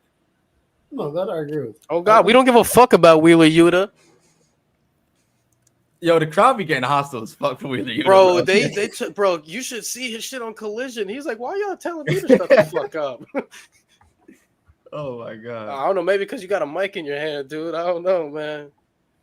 But yeah, no, I'm with you. Megan Bain. Oh no, I can see that she can wrestle. I'm with you, and that's awesome. But let's go, Mosiv. I know you're playing 2K, but let's get it. Yeah, my bad. No, you straight. Here we go. This shit 16. Oh my God, yes, this is the one. Oh, Jesus. Cam and Mo, say something nice about WCW 2000. Okay. I already got one. Okay. ahead. I like the fact that they tried to give Chris Kanyon more. I like the fact that they tried to give Chris Kanyon more of a push, more of a say, more of a shine on television. I like that. And I thought the build up of what they were doing with Lance Storm until they got to New Blood Rising was tremendous. I thought the way they were building up Lance Storm until they got to New Blood Rising, I thought that shit was tremendous. After that, Lance Storm, New Blood Rising is where Lance Storm went to die. But that's where Lance Storm went to die. But I thought the build up to Lance Storm and New Blood Rising was amazing. I thought they did a really good job with Lance Storm and Team Canada. So there you go. Those are the two things I'll say. Mo? If I had to say something nice, I'm going to go ahead and go to a show that I've shat all over before, which is Bash to the Beach 2000. I think the way Booker T won that world title was fantastic. I think the moment of him winning, too, was really good, and the crowd reacted accordingly. Hey, NXT, bring back Bash to the Beach and replace Heat Wave. Fuck Heat Wave. Good more. All right, here we go. What is next? Cam, this is you. Who are the top 5 AEW fumbles of all time? Okay. Ricky Starks. Okay. I Ricky like Starks. that one. Ricky Starks, I would argue, is number one. No, I put Ricky Starks at one. The way his shit is looking right now, Daniel Garcia, just the way his shit looking right now. Private Party, I would put in there. I think Private Party, I would put in there. I think Private Party should have been a lot better than they were. Cooking. Chris, you're gonna love this one. Jack Perry. I don't know why they ever turned Jack Perry heel. That heel turn was a massive fumble. That shit was just bad. So that's 4. And then 5. Sorry, I think the 5th one. 5, just because I don't think he's been booked well. Jay White. There you go. Cooking. That's a great 5, actually. Great 5. All right. Let's get to the next topic. All right. Here we go. I'm ready to type. Oh, is it me? Yes, sir. All right. Who are some of the most overrated superstars in NXT history? All right, people not gonna like this. My number 1 overall pick is Adam Cole. Whoa. Okay. Adam Cole from 2017 up until he won the NXT title in 2019 did jack fucking shit. My man got his ass beat by fucking Drew McIntyre. He won the North American title, didn't do shit with it for 2 months, and then immediately lost it to Ricochet when he finally defended it. And then he was getting cooked after his North American title run, so he didn't really do shit after that. And then obviously he had the phenomenal NXT title run, not going to take that away from him. And then after that, he got into a feud with Pat McAfee. That shit was cool. But then post Pat McAfee, he had the story with Kyle O'Reilly was mid as fuck. It was mid as fuck, horribly executed. The matches, their best match was a regular singles match at a Great American Bash. The match of Stand and Deliver was okay. The 2 out of 3 falls was trash. This dude fucking tapped out when he had a kendo stick right next to him on the 3rd fall to get out of the submission. Like everything, like Adam Cole, his peak is phenomenal. But to get to the peak and after the peak, he did fuck all. Next one, Tiffany Stratton. Real quick. What? You calling him Roman Reigns? What? Yeah. Like when people tell me Adam Cole is the greatest NXT superstar of all time, y'all be fucking losing me. Y'all be losing me with that shit. It's clearly Johnny Gargano. I don't know what the fuck you got. He's the first ever North American champion. His first title defense wasn't even on an NXT show. It was on Evolve. And then when he finally defended it on an NXT show, he got his ass whipped by Ricochet at Brooklyn. I ain't with that shit. But yeah, no, his build up, like it was cool. He won the first ever War Games, which is really good. I'm not going to diminish the dude's accomplishments, but when you really break down Adam Cole's career like that, he's nowhere near the greatest. Mount Rushmore, absolutely, arguably the most popular, leader of the most over faction. He's the greatest NXT champion of all time to this day, 100%. But he's nowhere near the greatest NXT superstar of all time. He's not over Balor. He's not over Ciampa. He's closer to Braun Breaker and Carmelo Hayes than he is to Johnny Gargano. And I'm just being real. Next up, Tiffany Stratton. Absolutely. Mid as fuck in NXT. Mid as fuck NXT career. Mid as fuck NXT women's title reign. People only gave a fuck about her when Becky Lynch showed up. But other than that, like her shit, her feud with Lyra, mid. Everything was mid. She's nowhere near Tiffany, not even a top 20 NXT women's superstar of all time. Real shit. She nowhere near that shit. Mid as hell. People not gonna like this one either. Braun Breaker. Yeah. His Braun Breaker's peak was when he fucking turned heel and had the wolf dog shit. But him as a babyface was mid as fuck. Even his long ass NXT title reign, that shit took a steep decline after the Tyler Bate unification shit, bro. Shit with Grayson Waller was mid. The Carmelo Hayes feud was mid. Shit was not good. Like Carmelo Hayes, even then, so it took Tommaso Ciampa to really get this dude over. And even when Tommaso Ciampa put him over, people still wasn't feeling Braun Breaker because he was fucking dog shit. So yeah, Braun Breaker, pack it up. Yeah, those are the 3. I fuck with it, bro. I will also say Shinsuke Nakamura as well. As an NXT champion, he is one of the most mid-ass NXT champions of all time. One I actually agree with. That is one I actually agree with. Because Shinsuke Nakamura, I think, peaked in his first match. Yeah, Shinsuke Nakamura has a NXT standards decent match catalog. Decent. Like the matches with Bobby Roode were cool. The matches with Samoa Joe were like the steel cage match, the match at Brooklyn 2, their best match was in Toronto. The match with Finn Balor on TV was great. The match with Sami Zayn was great. But Shinsuke Nakamura, he won the NXT title twice, did fucking nothing with it. Did mid as fuck. Yeah. So that title win though was fire, but win was fire, mid as fuck. I dare y'all go back and watch Shinsuke Nakamura and Samoa Joe at Brooklyn 2. Come back to me next week and y'all tell me that match was mid as fuck. I didn't well, I remember that match being great. It was the rematch where I was kind of just like, Toronto, where he got kicked in the dick and Samoa Joe Uranage on the steel steps and then beat him. Yeah. I remember that being Those are four. Yep, those are four names I give y'all. All right. Next up, you running through these like a hot knife and butter, bro. Let's go. Can Ring of Honor have claims to have the best consistent pay-per-views of the year? Yes. Yeah, I'm with Cam. I agree. agree. Ring of Honor AEW. So yes. I haven't seen all the Ring of Honor shows. Yeah, I can't speak English. Yeah, the Ring of Honor is not a bad pay-per-view this year. So either Ring of Honor or AEW.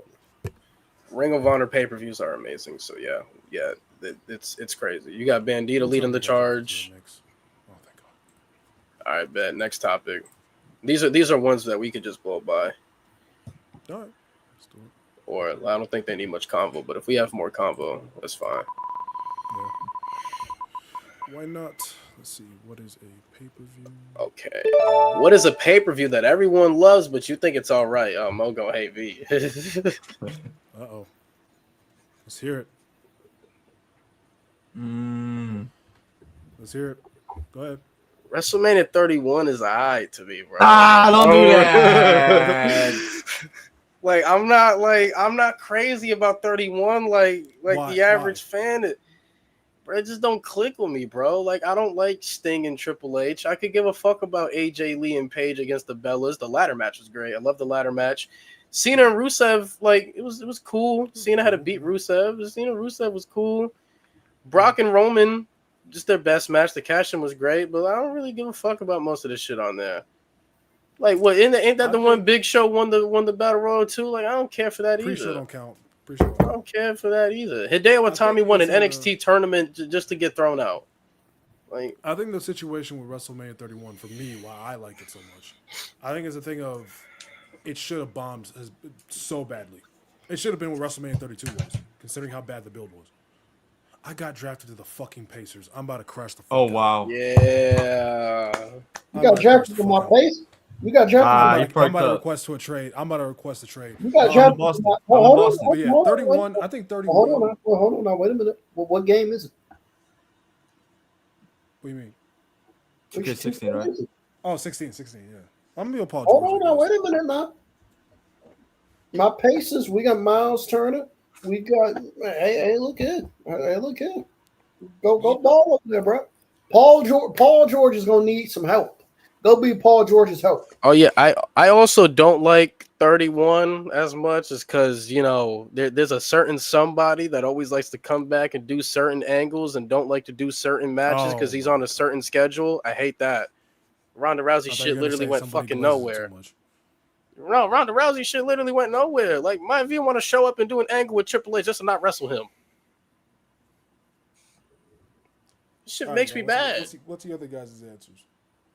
Give me WrestleMania 22. Huh? What? Give me WrestleMania 22. What? Hold on, bitch. Hold on. Whoa. Hold on. Y'all talking about I lost the plot. Hold on. Everybody loves WrestleMania 22. Whoa. I still don't understand the posters. Cena didn't wrestle Booker T. That was dumb. Cam, what the fuck? Edge and Foley. I mean, I'm not high in that match like everybody else, but Edge and Foley was there. Everybody, this is just one of those manias where it's just anime. It's just What? The triple threat Shit, world top title 10, match? bitch. The It's not triple a threat bad- world title match? it's not a bad show. It's just Triple H It's Batista? top 10. Triple H and Cena? As a main event, I thought it was cool. I don't as a main event, I thought it was cool. I don't think it was as a main event. I thought it was. That's one of the most hostile crowds I've I seen. thought it was Cena, I thought it was a good main event. I don't think it's one of the best all time main events in Mania history, shit like that. It's just I think it's a slept on main event. I ain't gonna lie. a good Yeah, I main think it's event. underrated. That shit is a slept on main event, bro. But then you got Rey Mysterio finishing the story. You had RVD winning the Money in the Yawning, I'm Bank. dead. You had And then RVD win money. You had RVD win Money in the Bank. And then he had a dog. And then Rey Mysterio had a dog. You had the title. casket match. Brother. All right, Chris. What about you? Let me see. Trying to think of other shit that's not Manias. Oh, I was gonna bring up a Mania myself. Oh man, Money in the Bank 2011. I'm playing. Relax. Don't. I was about to kick Lewis, bro. I was about to kick this man. Relax. I mean, Mania 30 is always a safe bet. That was my answer. Fuck that show. I hate that show. I don't know why it gets so much glaze. I really don't. Hate that. I If you're think not it's, connected to Brian, you suck. what Not- you not wasn't taking fucking with the excuse fucking of- New Age Outlaws? that If nigga- who's that not nigga's connected to attitude. Brian, they suck. That's what I said. If you're not connected to Brian, you sucked on that show. Fuck Anybody that at show. Mania 30? Except Cesaro. Except Cesaro. Let me respect Cesaro. Yes, all right, what's next? Yeah, WrestleMania. You said Backlash 2024 is a crowd merchant show outside the main event. That was France? The opener was great. Yeah, I love I'd agree with maybe the women's tag. I love the opener. I love the main Jay and event. Priest was. Okay. Jay and Priest. Jay Uso had one of the greatest entrances ever. Yeah, that's So yeah, it is a crowd merchant. That's not a bad take. Priest belt to ass, so you know. Yeah. All right, here we go. WrestleMania I 30 think we haven't even gotten to a cam troll yet. No. Okay. Is Hangman? Yes. Yes, Yes. easily. This don't even Is need a type. so for audio listeners, is Hangman Page already one of the best babyfaces Yes. of all time? Yes. Yes. What's easily. next? Yes. What's next? Yeah, easily. What's next? Yeah, I don't even think we need to bring that up. Yeah, we don't need to type that out. No. All right, I trolled myself. Oh no! Cam, I'm sorry. Whichever way I choose to go. Sammy Guevara or Logan Paul as world champion? Go ahead. Give me Sammy Guevara. At least Sammy Guevara. I'm going Sammy Guevara, bro. I'm going Sammy Guevara. Give me Sammy Guevara. I was Like, all right, so like at least, Are you right? If sure? I can envision, if I can picture him right now, with I follow Ring of Honor now, guys, sadly, but with Sami Zayn being an LFI, if he's the guy to beat Bandito, I could believe that. I wouldn't like it, but I could believe that. Can I believe Logan Paul beating Cody Rhodes? No, because he lost already. Can I believe Logan Paul beat Seth? No, because he lost to him already. No. But Sammy and LFI, I and if he's the one to ever beat Bandito, which I don't think that's ever gonna happen since they're tag champs, but if they booked him to be Ring of Honor World Champ, all right, whatever. only person in LFI that needs to beat Bandito is Rouge. It's Rouge. A three? You want to make him the second 3-time? You want him to make him the second 3-time Ring of Honor World Champ? Tony Khan put Rouge on television. Who's the first? Yeah, better than Adam Cole. Pick Logan Paul. Oh shit! All right. Logan Paul. Tony Khan Yeah. put Rouge on television. Adam Cole's the only one to hold it 3 times. I would've picked Logan Paul. Oh my God, yes, Cam, this is yours. This is yours again. Is Logan Paul already one of the most overrated superstars of all time? Yes. What's next? Yes. What's next? No, go in depth, bitch. I No, don't I know think you so. want to rant. I know you want to I rant. don't think so. Yes, he is. He absolutely is one of the most overrated superstars of all time. Look, I give Logan Paul. Look, I give Logan Paul his credit. Look, I give Logan Paul his credit. I do. But fact of the matter is, I'm sorry. Fact of the matter is, I'm sorry. I think Logan Paul is a moves merchant in 2020. I think Paul is. Wait, time out. So, you called him a moves merchant? I think he's a moves merchant. He don't even do the buckshot right no more. Salute. How He do you does call a, somebody a moves merchant? he does a shitty ass, but he does a shitty. I think he's a moves merchant. Logan Paul. Lewis is losing it. Somebody said this online. Oh I my can't God. remember the exact quote. I've never heard that. A moves merchant. Somebody He said can't wrestle now? Hmm. I'm gonna say he can't wrestle now. He a moves merchant. Okay. Okay. How do I put this? Okay. How do I He's put a this? he's a special moves merchant. Okay. How do I put this nicely? How do I put He's this a How ooh do- and ah merchant. Hey, how do I put this nice? How do I put this nicely and still make the content and still make the content Break it down for still WWE make the fans. content make sense? Oh no. You gotta go slow for Cameron that. talking Thomas. to a rock. Cameron Thomas as a score. Cameron Thomas as a scorer is a really good scorer. Cameron Thomas is a really good scorer. Trying to give yourself credit. Okay. But he lacks in so many. But he lacks in so many other areas and so many other. So he lacks in so many other areas and so many facets of basketball that Cameron Thomas, I don't think, is a good NBA player, and I can see why an NBA team, and I can see why Cameron Thomas was struggling to get on an NBA team. I can see why an NBA team was like, I'm not paying Cam Thomas all this money a fucking year. I think that's the exact same thing with Logan Paul. If that makes sense, Cameron, if that makes sense, if I can bring it back to basketball for a minute, Cameron Thomas is a really good scorer. Cameron Thomas can score with the best of them, but there's so many other deficiencies in his game that I can see why an NBA team is like, we're not paying Cameron Thomas a whole bunch of money to just score. Well, I can see why it took him so fucking long to finally get on an NBA team. I think that's the same thing with Logan Paul. But I think he lacks in so many other facets. I think he lacks in so many other facets of wrestling in the ring and otherwise that he just goes in there and does cool moves. He lacks in so many other facets. I think the main problem with Logan I'm like, the fuck? is people still have this celebrity mindset. Like he's a celebrity, what he can do, bro. The moment he signed a contract, the celebrity shit is out the window. You're That's a out. superstar Don't be now. no. We cannot be treating this man and putting him on a level like he's a fucking part timer. No, Yeah, No, that's dead. That's dead. no. like he's showing up. to You're in it shows now. 'cause You're this- in it now. Yeah, he's showing And you've up been to United shows, States champion. and you've been you're the worst United States Yeah. champion of all time. But yeah, no. People try too hard to give him that celebrity rub. Like that. look what he can do. He's a superstar. Mhm. He should be compared to his counterparts. Exactly. And he's just not that good.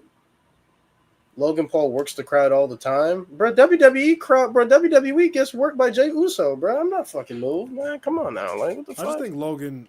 It really depends on by the WWE themselves. Logan Paul's overrated, yes, but by the fans, no. I don't Big think so. 2025. John Cena calling couple spots in the angles. match with Logan. Hey, I will say this. Okay, before we move on to the next topic, Yeah. I will say this. Logan, I think for his experience as a professional wrestler is good. For what he is and what his experience is, I think he's good. But when Right, people try agree. to compare him and try to say he's one of the best in the world is where people fucking lose me. That's Yeah. where he loses. Yeah, that'd be That's a where little. he all loses me. That's it, though. I don't. The hate on Logan for me is starting to wear off. So No. All right, here we go. Who has been the worst booked world champion Tiffany under Stratton. Triple H? Oof. Tiffany Stratton. It might. Tiffany Yeah, Stratton. she's been Tiffany champion. Stratton. She's been Tiffany champion Stratton. since literally since January. She And is about to. She's it feels closing like- in on Bianca. All right. All right. I'll throw in That's the sad I'll throw in a different name. Yeah, John Cena. You fucked up the retirement tour, bud. EO. EO. Worse yeah, than Tiffany? EO. John, Worse than it's a EO? John Cena's retirement tour. The expectations that we had for that shit, Yeah. Definitely. trash. Jey Uso, no, Jey Uso was booked fine. Bro, I can't make a bucket to save my life. The Jey Uso was booked fine, but yeah, no, EO for sure. EO twice, yeah. How you fuck that up? We said world twice. champion, Twice. not mid card.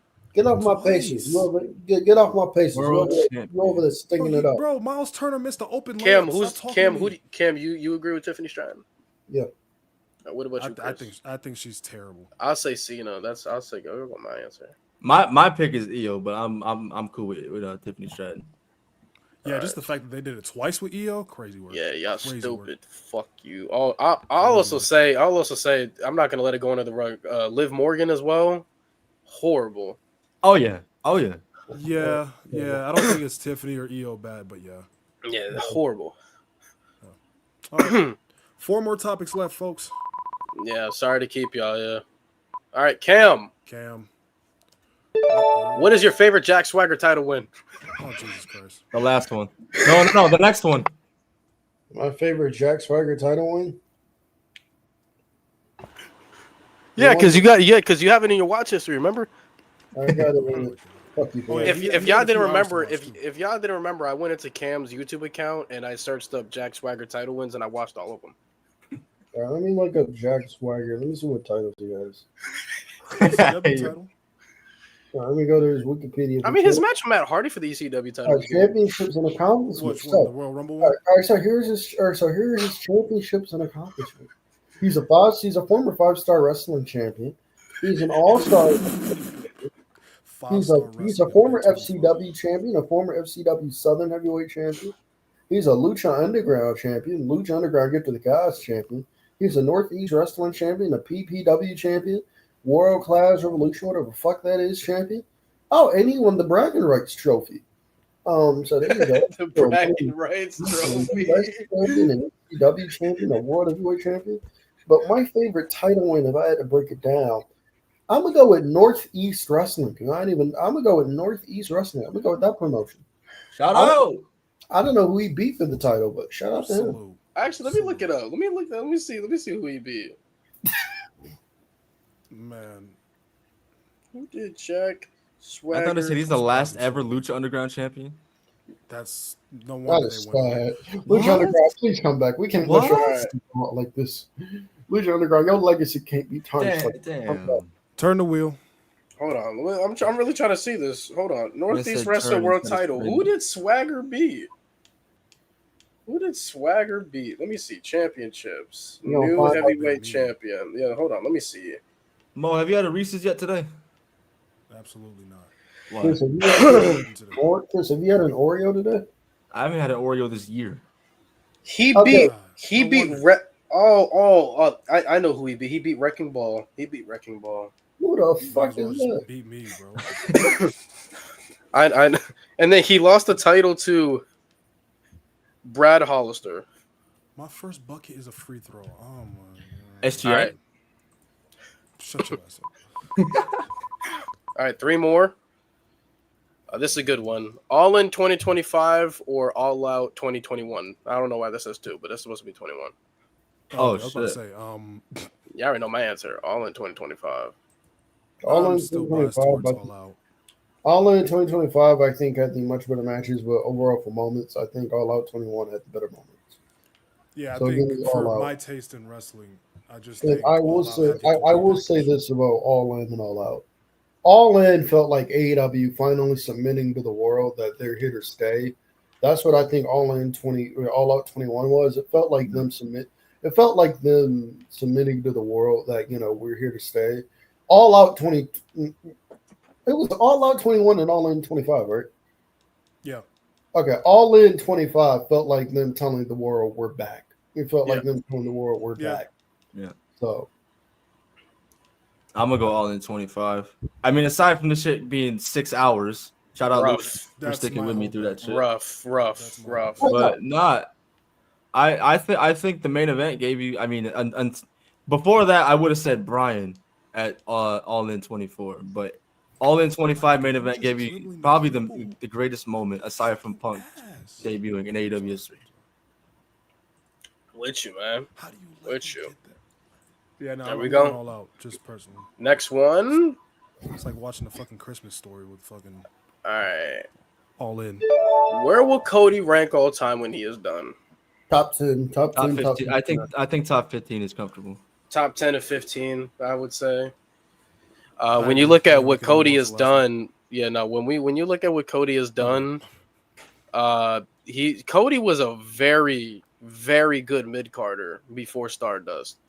I think Cody people was a forget that. very good tag team guy before Stardust. And Stardust was only like a year and a half, 2 years, not enough for me to fucking kick him down a keg like that. But then when you Like, look he's gonna at what be he's attacked. done since when you look at what he's done since he's come back, it's like legendary after legendary after legendary. Yeah. Just don't Like- think people are ready to admit it. That's all it is. Yeah, like he's on a different level right now. All right, and then last question is obviously for Mo. I already typed up half of it. What is the last question? All right, Ending off on me. Interesting. name 5 pay-per-views you love watching that are bad. None. None. I know you I'm got watching some. a bad pay-per-view. Don't lie, I bro. swear to God. I know you got some. We all got guilty I'm not- pleasures, bro. No, I'm being so I honest. know you love some, bro. Come on. Like, I guess like golden era shows that like some people would just consider bad because it's golden era, but like outside of that, Come on. Let's talk about Backlash 2018. Yeah, let's talk about no, that. that is. I stopped watching after Rollins and Miz is over. Let's talk about 2015 Royal Rumble. I know you like SummerSlam '95. Actually, that is a Hey! funny ass watch. That is. I know you like funny ass SummerSlam watch. '95, baby. They said Hell in a Cell 09. I know you like that one. No, I barely remember. WrestleMania 32, yeah, that was long as fuck. That Not a shit chance. dumb Shane as versus fuck. Taker. Not a chance. Hoops. Shane versus Taker was hooping. Hoops. That ladder Yeah. match, Mo. That ladder match, bro. Hey. Woo, woo, woo. Greatest Royal Rumble. I hate that show. I hate that. Show. I fucking hate that show. WrestleMania 34, Mo. 34. Yeah, honestly, yeah. Yeah, like I yeah, said yeah. earlier, when it comes to Nah. He said nah. Cam's favorite. I mean, no. Most favorite show is the one that Vladimir Kozlov was on. Ooh. Wow, they said Super Showdown 2020. Super Showdown 2020. Yeah. You know, I actually have a story about that. I was Story time? in class watching the main event of that show. When Goldberg beat the Fiend, I left that class and I went home. like I on got in site. my car and I went home. Yeah. Like I the already second it finished my work happened. for the day, and it was my Oh, last okay. class today. Yeah. I legit was about to like crash, and I was like, you know what? Let me leave the room. I already finished my assignment. That teacher was dope as fuck, so I could like, and I had an 8 in that class, so I could just dip, whenever, as long as my shit was done. And you know, I had a car at the time. When I was done, I was like, when I saw that shit happen, I dipped. I was done. I was so pissed off. I was like, no way, I'm not gonna crash out in front of these people. They said you was rocking with Over the Limit 2013. That's a thing. That's a show. I think that was what the fuck was that? Is Cam Oh, asleep? I don't remember. I don't remember. Cam Cam, is are you asleep. asleep? That boy drooling over there. Cam. Yo, What's up? I'm here. Oh. that boy tired. I'm tired too. All right. Yeah, I think that's good. Good show. No, W show, man. Shout out anything to else we Lewis gotta for touch making on that before we wheel, dip out of bro. here? Yeah, shout out Lewis, man. Doing it twice, actually. Hell yeah. Yeah, is there anything else? we gotta touch Oh, on? did you guys want to make that announcement? What Which, we, did we officially agree on that? for New Year's? Yeah. Yeah.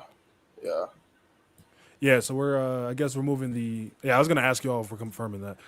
So I guess we are moving our in-person episode to around the New Year's time.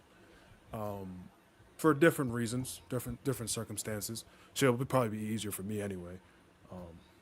So Yeah. yeah. Your boy it'll started be a new job, so I haven't built It'll up be great. enough PTO or anything of that sorts to take a quick hiatus like that. So And your boy trying to move out, so I gotta save up a little bit more bread. but yeah, no, we Gives us agree more New time to Year's. You prepare.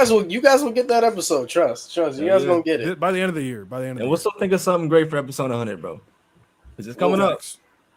I mean, shit, bro. I mean, Episode think- 100 of this podcast is coming up. Episode 100 of No Name is coming up. Yeah, Jesus man. Christ. Blessings, bro. Blessings. Jesus crazy ass shit, man. And Cam is dead, so wow. Christ. That boy tired. I'm about to knock out as soon as we get off air. All right, yeah, great show, boys. Dropping tomorrow. Yes, sir. The video's already edited. I just, time. Bro, I already had 4 kids. I'm back together with T. Like, bro, like This Since guy, you dropped, bro. It's been a week, okay? It Since wasn't the you last dropped. 3-month period, all right? Since you dropped. I told y'all niggas it wasn't gonna take 3 months this I time. already proposed, bro. I'm about to go to This Bora nigga Bora. Like, Oh, take me with you. I'll see y'all tomorrow though. Say I'll less. drop it in the morning. But that is episode 94. Goddamn, 6 episodes away of the Rated M podcast. It was a fun one. You know, Hell just yeah. a bunch of different topics and shit, breaking shit down. Yo, Lewis, some how rants in fucking there. dare you? How dare you make me choose between Jack Perry and Dakota Kai? I had to do something, dog. I had to do something. I'm gonna do something. I trolled myself, bro. I had to choose between Sammy Guevara and Logan Paul. Yo, Dre, to answer your question, I still have the studio. I just didn't want to drive today. I just didn't feel like driving. So Like, bro, I trolled myself. Okay, MFT. That's Cam. That's you. My Well, favorite fuck. Tico. And we're gonna get up out of here. Not Lewis. Well, Chris, you know what to do. And Lewis, you know what to do too. Bring back bullying. Bang. Love you guys.